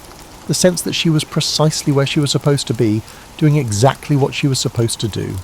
She appeared to be tasked with challenging the fundamental principles of temporal law enforcement by radically establishing a functional community. Right then, she said, surprising herself again with her decisiveness. Let's go talk to these Anachronism police and find out exactly what kind of revolution we're accidentally leading. Based on her experience with various forms of bureaucratic authority, Margaret expected the Anachronism police to be polite, efficient, and firmly convinced that their approach was the only logical one. They had taken up residence in the village's only inn, which was run by a cheerful woman from the 14th century who had adapted to her unusual clientele by developing what she called a flexible approach to customer service. The three officers were sitting in the inn's common room when Margaret's diplomatic delegation arrived. Thomas had insisted on formal protocols, Veronica had insisted on strategic positioning, and Marcus had insisted on bringing weapons, ceremonial purposes only, he'd assured them, while checking the edge on his gladius. Margaret had insisted on bringing tea service because, in her experience, any difficult conversation went better with proper refreshments. The lead officer was a woman who introduced herself as Inspector Kronos, which Margaret suspected was either an assumed name or evidence that the Anachronism police had a department devoted entirely to ironic nomenclature. She was wearing what appeared to be a uniform designed by someone who had been told to create timeless professional attire and had interpreted the term as a boring grey suit that could plausibly exist in any century. "Thank you for meeting with us," Inspector Kronos said as Margaret arranged the tea service on the inn's largest table. "We appreciate your cooperation in this matter." "Our pleasure," Thomas replied smoothly, "though I confess we're uncertain about the nature of the matter that requires our cooperation." Inspector Kronos consulted a tablet that definitely hadn't existed in any time period Margaret could identify. "You're aware that this settlement exists in violation of several temporal accords?" "We weren't aware there were temporal accords," Sister Agatha said mildly. "Perhaps you could enlighten us?" Margaret poured tea while listening to Inspector Kronos explain the complex legal framework that apparently governed time travel. According to the temporal accords, unauthorized time travel was prohibited, temporal settlements were forbidden, and cross-temporal knowledge sharing was considered a Class 3 chronological offence punishable by timeline rehabilitation. "Timeline rehabilitation sounds ominous," Veronica observed. "It's a humane process," Inspector Kronos assured her. "We simply relocate individuals to appropriate temporal zones where they can live productive lives without disrupting historical continuity." "Separate us, you mean," Margaret said, offering the sugar cubes. "Send us back to our original times, whether we want to go or not." "The personal preferences of temporally displaced persons are secondary to the stability of the timeline," Inspector Kronos replied, accepting her tea with the sort of politeness that suggested she'd been trained in diplomatic protocols but found them tedious. Margaret felt that familiar librarian anger rising, the specific fury that came from dealing with people who prioritised systems over people and called it necessary efficiency. And who decided that timeline stability was more important than personal autonomy? Inspector Kronos looked genuinely puzzled by the question. "The temporal authority, of course. Timeline stability maintains the proper order of historical events." "Whose proper order?" Thomas asked, his colonial revolutionary instincts clearly activated. "Who gave this temporal authority the right to determine how people should live their lives?" "The authority derives from temporal law, which exists to prevent paradoxes and maintain historical accuracy," Inspector Kronos explained patiently, as if speaking to children who couldn't understand basic concepts. "Historical accuracy according to whom?" Sister Agatha asked. "I've spent 5 years here conducting primary research that's revealed significant errors in accepted historical narratives. Are you more interested in preserving factual accuracy or in upholding your own interpretation of accuracy?" Margaret watched Inspector Kronos' face carefully. Years of dealing with library patrons had taught her to recognise the exact moment when someone realised their position might not be as unassailable as they'd assumed. Inspector Kronos was having that moment right now. "Your research is part of the problem," one of the other officers said, speaking for the first time. "You're creating unauthorised historical documentation that could alter scholarly understanding of past events." "You mean it could improve scholarly understanding," Margaret said sweetly, refilling his teacup. "Isn't that what research is supposed to do?" "Not when it disrupts established historical consensus," the officer replied. "Established historical consensus has been wrong before," Veronica pointed out. "I should know. I lived through the 60s, and the established historical consensus about that decade is almost entirely bollocks." Margaret could see that this conversation was heading toward the sort of philosophical impasse that typically resulted in either violence or very long meetings. In her experience, violence was messier, but often more efficient than meetings. However, both typically ended with someone feeling aggrieved and nothing actually resolved. "Inspector Kronos," she said, interrupting what appeared to be the beginning of a lecture about the importance of historical stability. "May I ask you a personal question?" Inspector Kronos looked wary. "I suppose. When did you last have a vacation?" The question clearly wasn't what Inspector Kronos had expected. That's not relevant to this investigation." "Humour me," Margaret said, employing the same tone she used with particularly stubborn library patrons. "When did you last take time off from work?" "Temporal authority agents don't take vacations," Inspector Kronos said stiffly. "We have important work to do." "Everyone needs time off," Margaret said gently. "Otherwise work becomes the only thing that gives life meaning, and that's not healthy for anyone. Trust me, I speak from experience." She gestured around the inn's common room, where the afternoon light was streaming through windows that had been designed by someone from the 18th century, built by someone from ancient Rome, and decorated by someone from the 1960s. The result was chaotic, but somehow harmonious, like a visual representation of their entire community. "This place works," she said. "We have people from a dozen different times living together, sharing knowledge, building something new. We're not disrupting the timeline. We're creating something the timeline never had before. Something beautiful." Unauthorized beauty is still unauthorized, Inspector Kronos said, but her voice lacked conviction. According to the temporal accords, yes, Margaret agreed. But have you considered that the temporal accords might be wrong? The silence that followed was different from the previous uncomfortable silences. This silence was the result of someone who had blindly followed the rules for years, suddenly forced to question their logic. The accords exist for good reason, Inspector Kronos said finally. I'm sure they do, Thomas said diplomatically, but good reasons can become bad reasons if circumstances change. In my experience, the best laws are the ones that can adapt to new situations. What if, Sister Agatha suggested carefully, instead of shutting us down, you studied us? We could be a pilot program for controlled cross-temporal community development. Think of the research opportunities. Margaret could see Inspector Kronos wavering.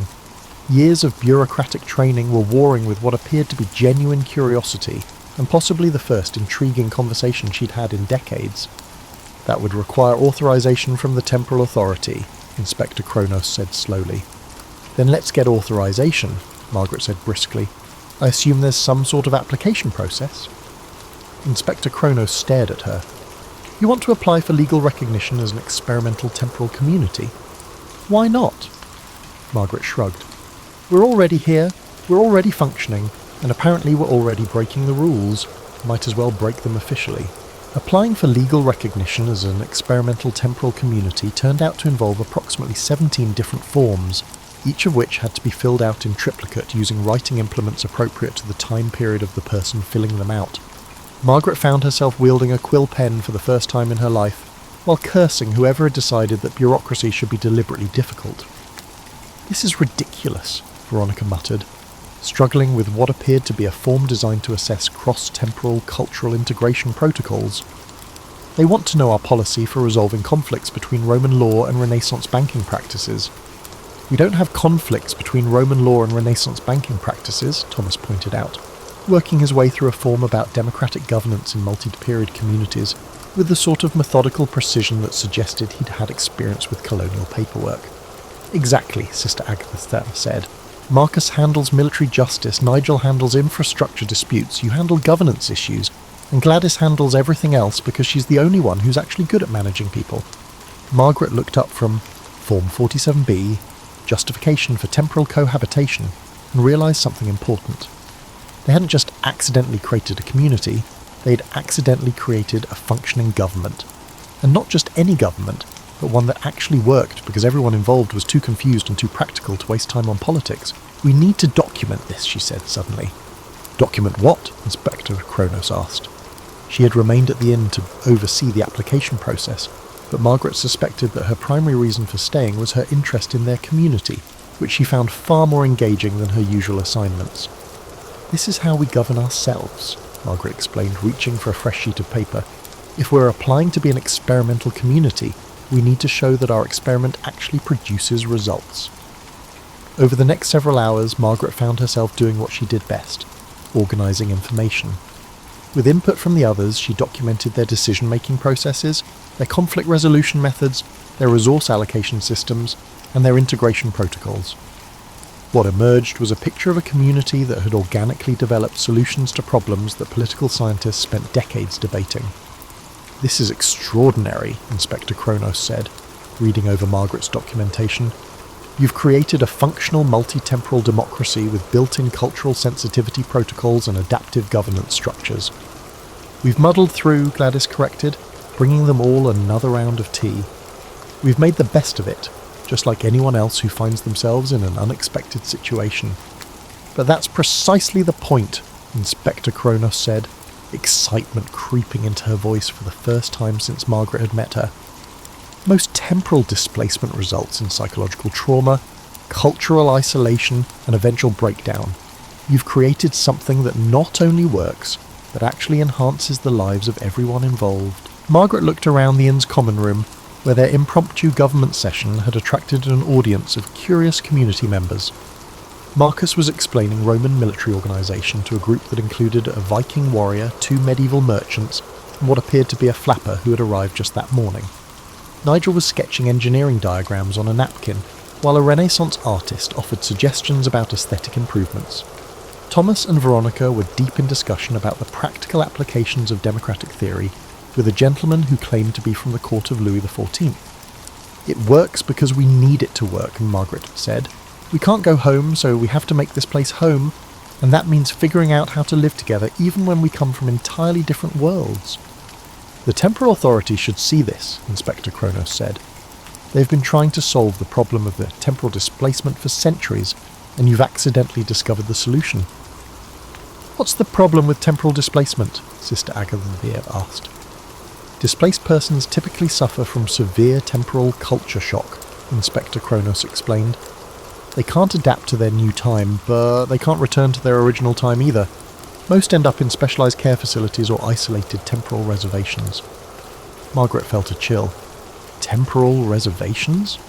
Quarantine zones where displaced persons can live out their lives without affecting the timeline, Inspector Kronos said, apparently not noticing the horror on everyone's faces. It's considered the most humane solution. Humane? Thomas repeated flatly. You isolate people from society and call it humane. It's better than the alternative, Inspector Kronos said defensively. Uncontrolled temporal displacement can cause paradoxes, timeline disruptions, and even reality cascades. Has that actually happened? Margaret asked. Or is it theoretical? Inspector Kronos paused. Well, theoretical. But the risk is theoretical, Margaret finished. Meanwhile, the reality is that you're condemning people to isolation based on theoretical risks. She stood up, feeling the same sense of righteous indignation that had sustained her through years of fighting budget cuts and bureaucratic interference at the library. Inspector Kronos, I think it's time the temporal authority met with some people who have actually made temporal displacement work. You want to petition the temporal authority directly? Inspector Kronos asked, looking alarmed. I want to invite them to visit, Margaret corrected. Let them see what we've built here. Let them meet our community. Let them understand that temporal displacement doesn't have to be a problem to be managed. It can be an opportunity to be embraced. The room went quiet again, but this time it was the excited silence of people who had just realised they were about to do something either very brave or very stupid, and weren't entirely sure which. That, said Veronica slowly, is either brilliant or completely insane. In my experience, Gladys said cheerfully, the best ideas are usually both. Inspector Kronos looked around the room at the faces of people who had accidentally revolutionised temporal community planning, and were now proposing to take their revolution directly to the highest levels of temporal authority. Margaret could see her trying to calculate the potential consequences, weigh the risks against the benefits, and figure out whether supporting this plan would advance or destroy her career. I'll need to send a preliminary report first, she said finally. Prepare them for the possibility of an unconventional solution to the displacement problem. Unconventional solutions are the best kind, Marcus said approvingly. In Rome we had a saying, when conventional tactics fail, try something so unexpected that your enemies defeat themselves through confusion. Did Romans actually say that? Thomas asked. No, Marcus admitted cheerfully, but they should have. It's excellent advice. Margaret looked at Inspector Kronos, who was staring at their community with the expression of someone who had come to enforce the rules and instead discovered that they might need changing. Inspector, she said gently, when did you last do something that made you excited about your work? Inspector Kronos was quiet for a long moment. I can't remember, she said finally. Then maybe it's time to try something new, Margaret suggested. Maybe it's time to help us show the temporal authority that some problems are actually opportunities in disguise.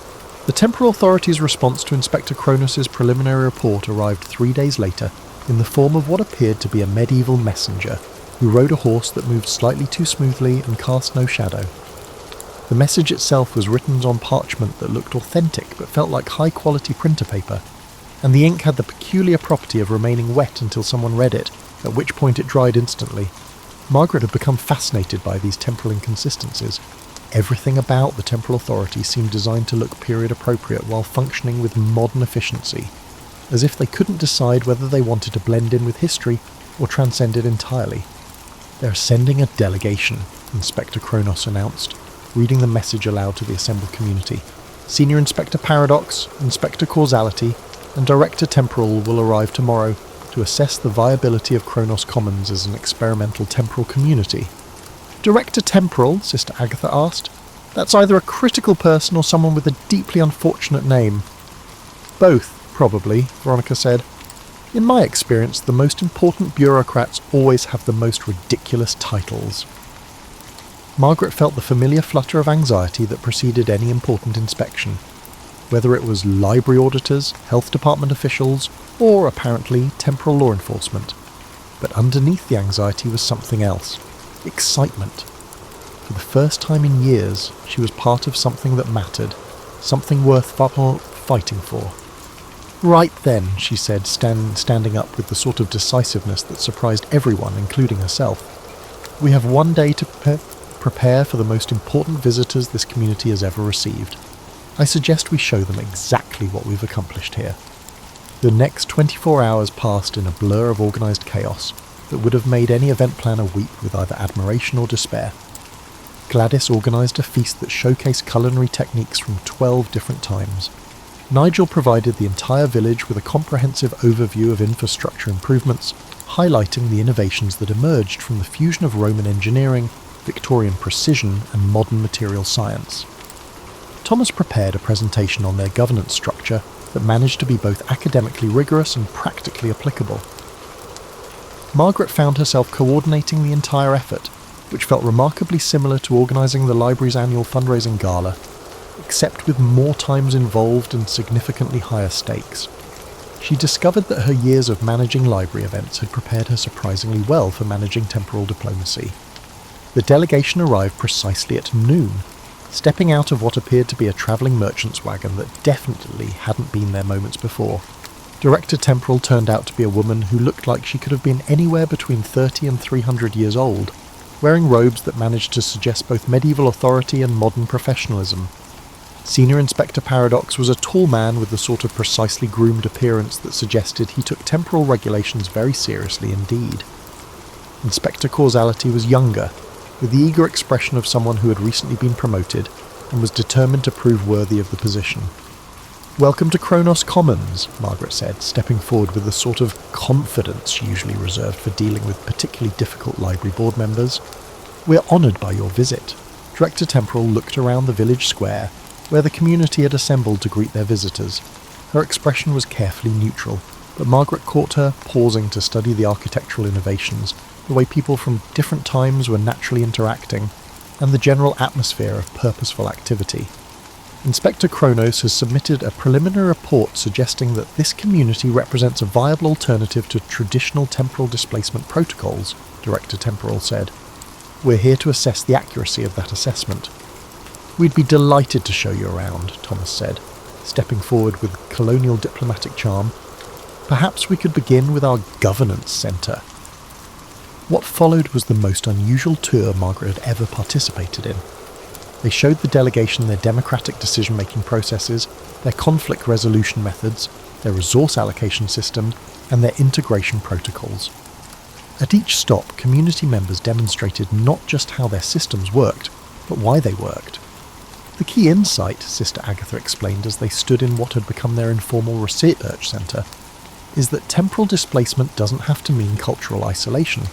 When you put people from different times together, they don't just adapt to each other, they enhance each other. She gestured to a wall covered with research notes, engineering diagrams, artistic collaborations, and what appeared to be a detailed analysis of democratic theory, written in 4 different languages by authors from 4 different centuries.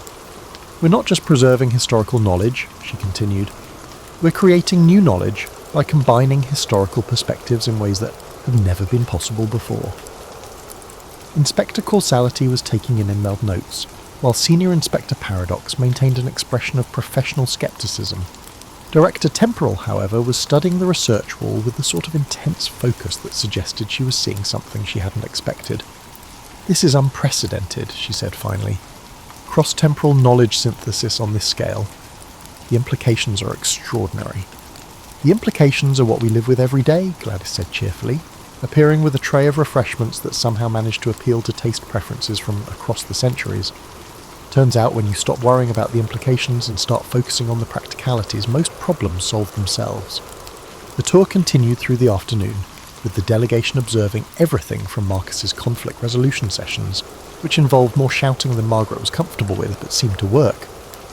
To Nigel's engineering workshops, which had produced innovations that probably shouldn't have been possible with available materials. However, Margaret was aware that the evening feast would determine the success or failure of their argument. As the community gathered around tables that had been built by combining Roman construction techniques with Victorian craftsmanship and modern ergonomic principles, she watched the delegation observe something that couldn't be documented or measured: the simple fact that their community was genuinely happy. "I have a question," Director Temporal said as the meal wound down. "What happens when someone wants to leave?" The question lingered in the air, akin to an uncomfortable truth that everyone had been evading. Margaret felt her stomach clench because this was the one aspect of their community they hadn't fully addressed. "Well," Thomas said slowly, "that's rather complicated. We haven't actually figured out how to leave, even if someone wanted to." "But would you?" Inspector Cosiletti asked. "Want to leave, I mean? If you could." Margaret looked around the table at faces that had become more familiar to her than her family. These people had become her colleagues, her friends, her chosen community in a way that her old life had never provided. "I think," she said carefully, "that's the wrong question. The right question is, would we want to go back to the lives we were living before we came here?" "And the answer to that question?" Director Temporal asked. Margaret smiled. "Ask me tomorrow." The temporal authority's decision came in the form of an official proclamation that somehow managed to be both bureaucratically precise and genuinely revolutionary. Kronos Commons was granted experimental status as the first authorised cross-temporal community development project, with funding, legal recognition, and most importantly, official permission to continue existing. "Congratulations," Director Temporal said, presenting Margaret with a document that looked like a medieval charter, but contained clauses about innovative temporal integration methodologies and sustainable anachronistic community planning. "You've accidentally solved a problem we've been working on for centuries." "We've accidentally solved several problems," Veronica corrected. "Temporal displacement, cross-cultural integration, sustainable community development, and Margaret's midlife crisis." Margaret laughed because it was true. Somewhere between organising emergency committee meetings and negotiating with temporal bureaucrats, she had discovered that her midlife crisis hadn't been about her age or her circumstances. It had been about the fact that she hadn't been living a life that felt like her own. "So what happens now?" she asked. "Now," Director Temporal said, "you become a model for other temporal displacement situations. We'll be sending observers, researchers, and probably a few more accidental time travellers your way. You're going to be busy." "We're already busy," Gladys pointed out. "But we're good at busy. Busy is what happens when you're doing something that matters." As the temporal authority delegation prepared to leave, Inspector Kronos approached Margaret privately. "I've submitted a request for reassignment," she said. "I'd like to stay here as a permanent liaison between the community and the authority." "Why do you want to be reassigned?" Margaret asked, though she suspected she knew the answer. "Because for the first time in decades I'm engaged in work that feels significant," Inspector Kronos stated plainly. "And because someone needs to document what you're accomplishing here. Future temporal communities are going to need guidance, and you've already figured out most of the answers." Margaret nodded. "We'll need help with the paperwork anyway. Temporal bureaucracy is even more complicated than regular bureaucracy." That evening, as the community gathered for what had become their traditional end-of-day meeting, Margaret reflected on the strange journey that had brought her here. 6 months ago she had been living a life that felt too small, too predictable, and too much like settling for less than she deserved. Now she was helping to pioneer a new form of human community that existed outside normal time and space. "Any regrets?" Sister Agatha asked, settling into the chair beside her. Margaret considered the question seriously. Did she miss her old life? Did she miss her house, her job, her routine? Or did she miss the person she had been when those things had felt like enough? "I miss my cat," she said finally. "Cats are adaptable. If he could see me now, he'd probably approve. He always thought I was capable of more than I believed." "Cats are excellent judges of character," Thomas agreed. "They see potential that humans often miss." "Speaking of potential," Veronica said, "what do we want to be when we grow up? Now that we're officially experimental, we get to decide what we're experimenting with." The question sparked the sort of enthusiastic discussion that Margaret had learned to associate with her new community. Ideas flew around the room like butterflies: establishing a university for cross-temporal studies, developing sustainable technologies that combine knowledge from multiple time periods, creating artistic collaborations that had never been possible before, and writing the definitive guides to temporal community planning. We could change how people think about time itself, Nigel suggested. Demonstrate that past, present and future aren't separate things. They're different perspectives on the same human experience. We could revolutionise historical research, Sister Agatha added. Imagine what we could learn if historians could actually talk to the people they study. We could perfect democracy, or, Thomas said with the enthusiasm of someone who had spent centuries thinking about political theory. Test different approaches with people who have lived under different systems. We could just keep being ourselves and see what happens, Gladys said pragmatically. In my experience, the best revolutions are the ones that happen naturally, because people are living the lives they want to live. Margaret listened to the conversation swirl around her and felt something she had never experienced before, complete certainty that she was precisely where she belonged, doing exactly what she was meant to do, with exactly the people she was meant to do it with. I have a proposal, she said, and the room quieted to listen.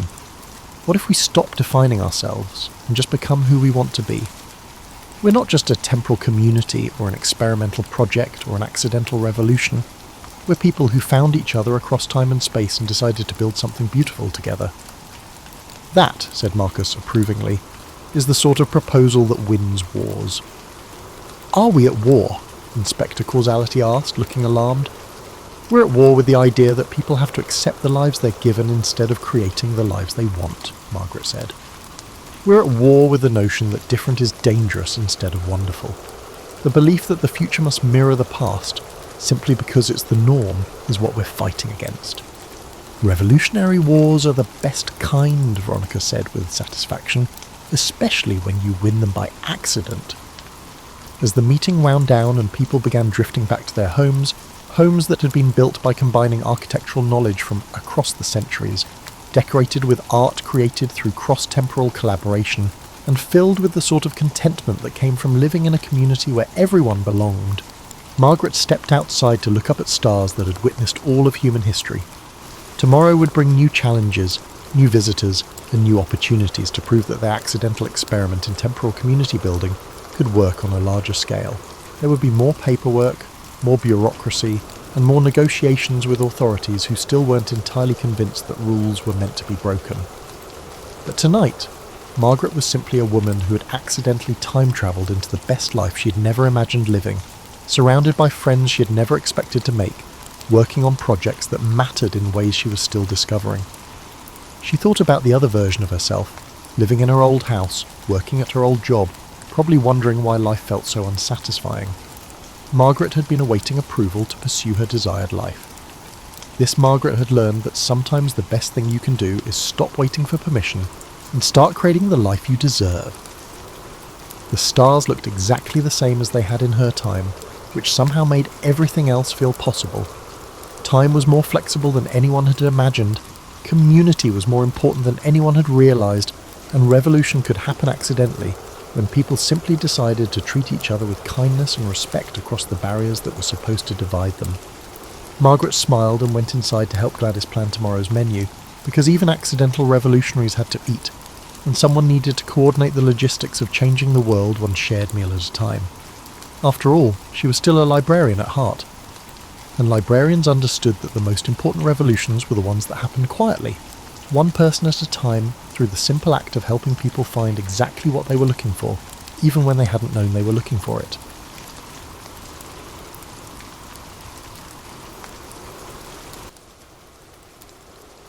Paris in the 1920s was alive, champagne corks popping, jazz clubs buzzing, and fashionable Art Deco lights twinkling. To astute visitors, Paris offered endless possibilities. Travellers flocked to the Seine at night, British tourists with pastel-coloured suits, American expatriates, and European industrialists with fat wallets. It was perfect for a resourceful con man with a convincing story to sell. For Victor Le Renard Lemaire, the city vibrated with cigarette smoke and colourful posters. He was not always Le Renard or in Paris. Born in a small village on the Austrian border, he was captivated by the world beyond the mountains. While other boys herded sheep, Victor watched travellers in their streamlined car.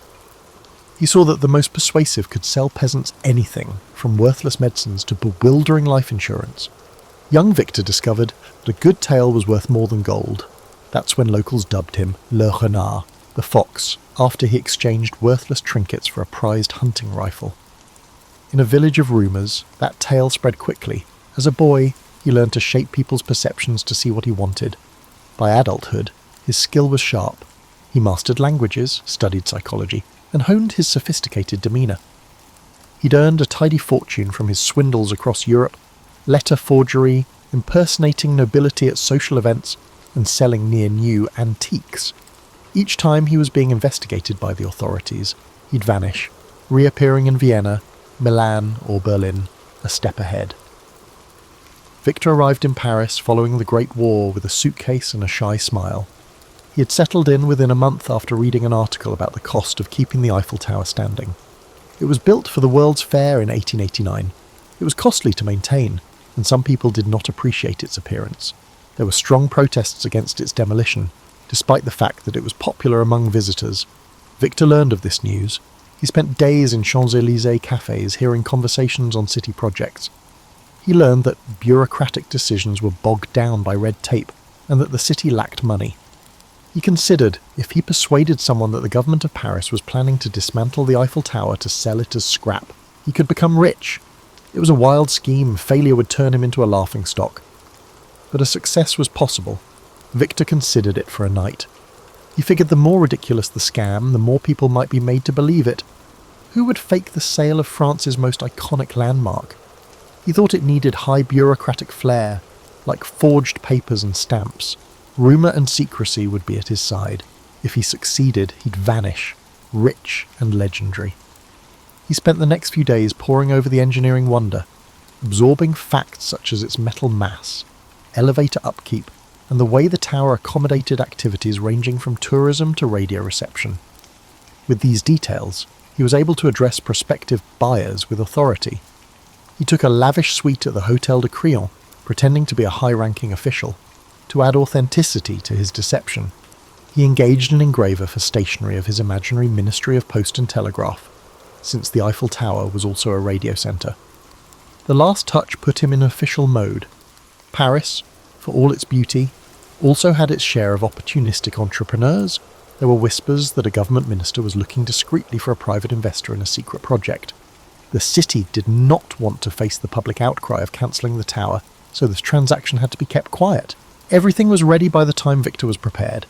It was such a warm spring afternoon that Victor was at a sidewalk cafe facing the Madeleine, scanning a list of buyers, ambitious, greedy-eyed men in the metal industry. His informant had told him they would stop at nothing to gain inside information on a city contract, no matter how sleazy. Breathing deeply of the scent of warm croissants and enjoying the hush as upscale Parisians walked past, Victor was filled with confidence. He could practically feel his win. He was more than a criminal in his own eyes. He was a performer with a bigger act than ordinary morals. He finished his coffee, concealed his notes, and rose to his feet. The greatest scam of his life was ready to start. Victor began by sending elegantly handwritten invitations on forged ministry stationery to half a dozen influential scrap metal merchants. He requested their presence at the prestigious Hôtel de Crillon for a most confidential discussion of national importance. The letter was a masterpiece of official-sounding rhetoric, sprinkled with phrases such as "in strictest confidence" and "under direct ministerial oversight." Anyone who read it would have believed it came straight from the desk of a high-ranking bureaucrat. He scheduled a single day of interviews, meeting each merchant individually. He wanted them to feel hand-picked and privileged, reinforcing the notion that the city wanted to keep this matter tightly under wraps. From the start, curiosity and greed twinkled in their eyes. When at last the conversation steered to the possibility of dismantling the Eiffel Tower, he watched their expressions dance between disbelief, astonishment, and excitement. Victor's calmly stated reasoning was that the maintenance fees had become prohibitive, and certain parties in government felt the tower no longer served its original purpose. To all of them, he leaked the same inside track. The city would soon finalise a discreet agreement for the tower's metal, but public backlash was a real concern. The city planned to avoid any uproar by finalising the deal quickly, so confidentiality was paramount. By the time the meeting ended, Each merchant was fully enthralled. Victor had left them with the impression that they were among the few chosen to bid on the opportunity. Their own imaginations did much of the work from there, conjuring up fantasies of staggering profit. However, Victor soon identified a prime mark: André Dubois, a mid-level scrap metal businessman whose ambition often overshadowed his common sense. Dubois was known to be insecure about his place among the big players in the industry. If he could land a deal that secured him exclusive rights to the Eiffel Tower's metal, he believed he'd rise overnight into an elite echelon. Victor noticed how Dubois always asked breathlessly about the possibility of special consideration, a subtle hint that he might pay extra for preferential treatment. That was precisely the attitude Victor needed. After a few days of tantalizing phone calls and cryptic notes, Victor invited Dubois to tour the Eiffel Tower with him in person. For added realism, Victor booked a chauffeur-driven car to pick up Dubois. Both men sat in the back seat, forging an atmosphere of clandestine camaraderie. As they approached the landmark, Victor gestured toward it as if it were an aging beast about to be put down. "It's quite costly to keep it painted and structurally sound," he remarked, with a faint sadness in his voice, as though he truly lamented the tower's impending fate. Dubois nodded solemnly, but his eyes gleamed with hunger. Ascending the tower's first deck, they observed the city sprawling in every direction, evidence, as Victor noted, that progress required sacrifice. He recited maintenance figures he'd gleaned from newspaper archives and from subtle bribes given to minor city clerks. This data-laden performance impressed Dubois. Victor then produced a sheaf of official-looking papers, a forged contract awarding the successful bidder exclusive salvage rights. Dubois skimmed them, mouth agape, as if he held a golden ticket to instant wealth. Finally, on the cusp of sealing the deal, Victor paused dramatically, then leaned closer. "I must admit," he said quietly, "we're under tremendous pressure to finalise this swiftly. But some officials are, shall we say, open to persuasion." With one eyebrow raised in subtle suggestion, Victor let that phrase linger in the air. Dubois took the bait. He understood that a bribe would secure him the contract, an illegal but... Weeks later, Victor found himself in Vienna, living luxuriously at a grand hotel. He enjoyed idle afternoons at the imperial cafes, reading about the flurry of rumours swirling in Paris. A few tabloids speculated that a conman had fleeced a businessman out of a fortune. Official statements from City Hall denied any plans to dismantle the Eiffel Tower. Yet the press never got hold of Dubois's name, and no one had identified Victor. The story, swirling with half-truths, soon faded from public discourse. For Victor, that was a green light. His scheme had left no significant ripples, no public scandal, no humiliating trial. It was as though the entire episode had slipped into an urban legend. While sipping a particularly fine espresso one morning, he found himself flipping through a Parisian newspaper. In the business section, there was a fresh wave of articles on the tower's upkeep expenses. Costs were climbing yet again. The debates that raged a few years prior were resurfacing, with critics continuing to ask if the monument had outlived its usefulness. Reading that, Victor felt a surge of déjà vu, accompanied by a mischievous grin. If the city itself remained unconvinced of the tower's permanent place in its skyline, then the seed of plausibility was still there. The more he mulled it over, the more irresistible the idea became. Selling the Eiffel Tower once was bold. Selling it twice, that would be legendary. Of course, every repeat performance carries an elevated risk. Con artistry thrives on the unexpected. Victor was no stranger to the concept that lightning rarely strikes the same place twice. And yet, as he weighed his options, he recognised one key advantage. The first victim, Dubois, never went public. The scheme was still cloaked in rumour. Furthermore, the ephemeral nature of public memory in a bustling city like Paris worked in his favour. People had moved on to the next scandal. Victor decided that with a few adjustments, the plan could work again. He returned to Paris incognito, adopting the persona of a minor diplomat from a small Eastern European country. He took a suite at a different upscale hotel near the Opéra Garnier, careful not to retrace his steps exactly. He updated his forged documents, upgrading his fictitious role to an intergovernmental liaison dealing with municipal real estate transitions. This time, his approach would be more polished, more exclusive. He planned to target even wealthier players, men with deeper pockets and even greater appetites for risk. The second attempt began with the same formula. elegantly worded letters on official-looking stationery, discreet appointments scheduled in lavish hotel lounges, and hushed talk of a sensitive government project. Yet the potential buyers this time were fewer, and Victor was more selective. At one meeting in a private parlour, he addressed 3 men together, an unusual choice for him. The trio included a well-known industrialist rumoured to have close ties to the city's political figures, a second man who managed a large shipping enterprise, and a third, a foreign investor looking to break into European markets. Victor carefully balanced the discussion, letting just enough details slip to convince them that the city's patience with the Eiffel Tower was running thin. But if the first sale had gone astonishingly smooth, the second was fraught with unexpected snags. One of the potential buyers was far more astute than Victor anticipated. This man, Claude Fournier, had a reputation for sniffing out underhanded deals. At the meeting, Fournier didn't flinch when Victor presented the rationale for dismantling the tower. Instead, he politely asked for references and official documentation. There was a certain sharpness in his eyes that made Victor uneasy. Still, Victor handed over his forged credentials without hesitation, offering carefully rehearsed explanations. Fournier accepted them with a practiced smile that revealed nothing. A day later, however, Victor discovered that Fournier had asked around about him, discreetly inquiring among local bureaucrats to confirm the authenticity of the liaison role. None of them, of course, recognised the name. A city clerk, already suspicious about a foreigner asking pointed questions, apparently alerted a friend in the police. Victor learned of this through his network of informants, petty forgers, streetwise doormen, and an occasional mistress or two. The rumour suggested that the police had begun quietly investigating a man posing as a city official peddling a contract tied to the Eiffel Tower. For the first time in his career, Victor felt the heat close in. The con was in motion, but the authorities were no longer ignorant.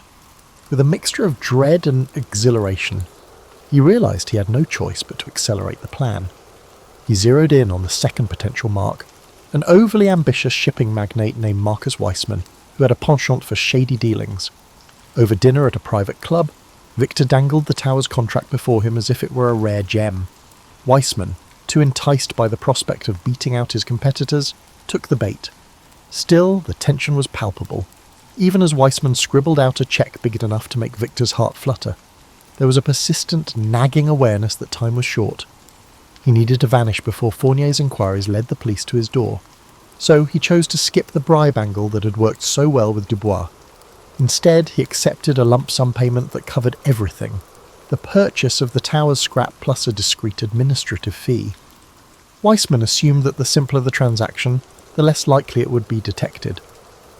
Late that night, under the cover of darkness, Victor slipped out of his hotel. He carried a small valise stuffed with his ill-gotten gains, heading straight to the Gare de Lyon. By dawn, Victor fled to Monte Carlo, a glittering haven of high rollers and exile aristocrats. Initially, he relished the sweet satisfaction of having bested not just one, but 2 gullible buyers. He told himself he had achieved what no other conman in history had dared. Alone in a lavish suite overlooking the Mediterranean, he replayed the final moments in Paris, the anxious hurry to collect Weissman's cheque, the furtive glances at the station, and the first sunrise that found him safely out of reach. Now, with the sea breeze caressing his face, he figured it was only a matter of time before rumours of the second sale caught up to him. For a few months, he maintained a low profile. He frequented the Monte Carlo casino under a false identity, staying clear of any large wagers that might draw attention.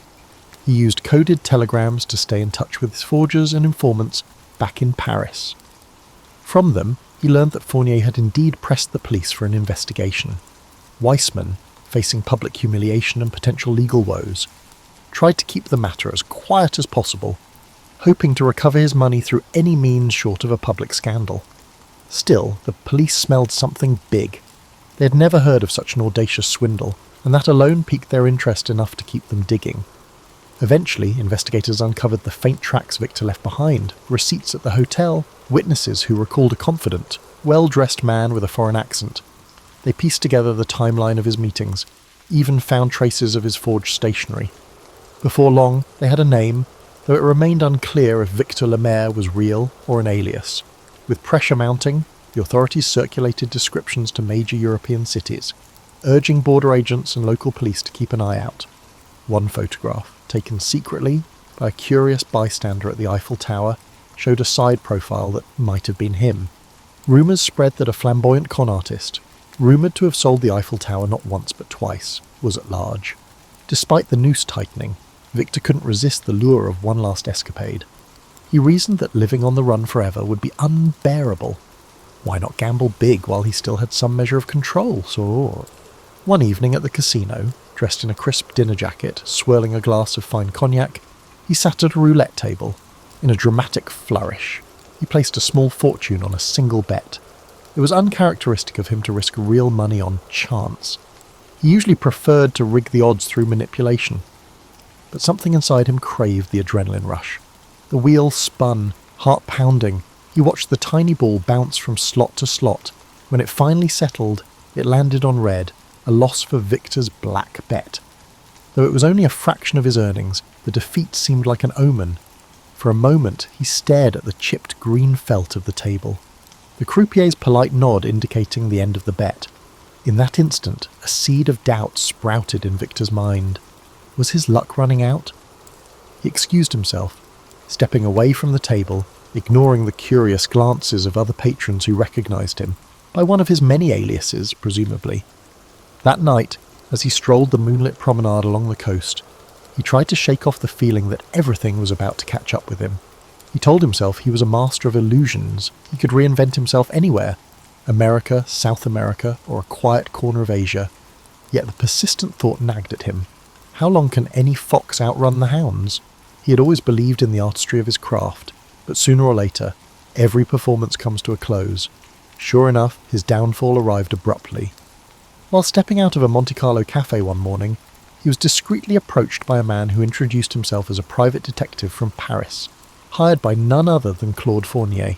The detective's tone was polite, but his eyes brimmed with that unwavering sense of purpose.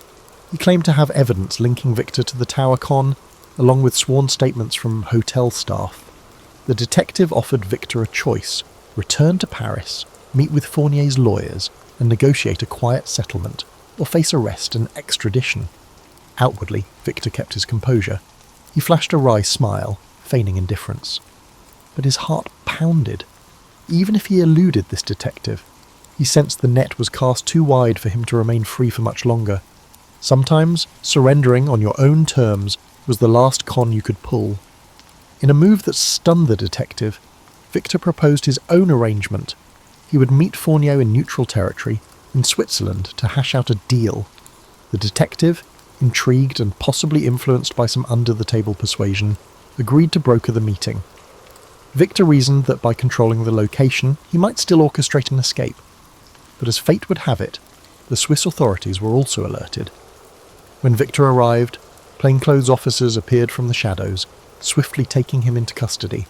His arrest was a quiet affair, overshadowed by bigger global events. Still, word spread among the underworld. The man who sold the Eiffel Tower twice had finally met his match. There was no dramatic public trial in France. Instead, in backroom negotiations to avoid an international scandal, a deal was reached. Some said Fournier and Weissman recouped a fraction of their losses, and the French government, stung by embarrassment, preferred to hush up the matter. Victor was quietly sentenced for fraud under an assumed name, but the legend endured in hushed whispers for decades. Rarely did anyone speak of his fate. Some claimed he escaped from prison using forged documents, vanishing into the night. Others insisted he served his time, only to emerge a changed man. Either way, in the smoky corners of certain Parisian cafes, old-timers still tell the tale with a gleam in their eyes. The man who dared to sell the Eiffel Tower, not once, but twice. It remains a testament to the power of audacity, the allure of ambition, and the strange truth that the bigger the lie, the more people want to believe it. And so the story endures, a monument to the enduring thrill of a great impossible scam.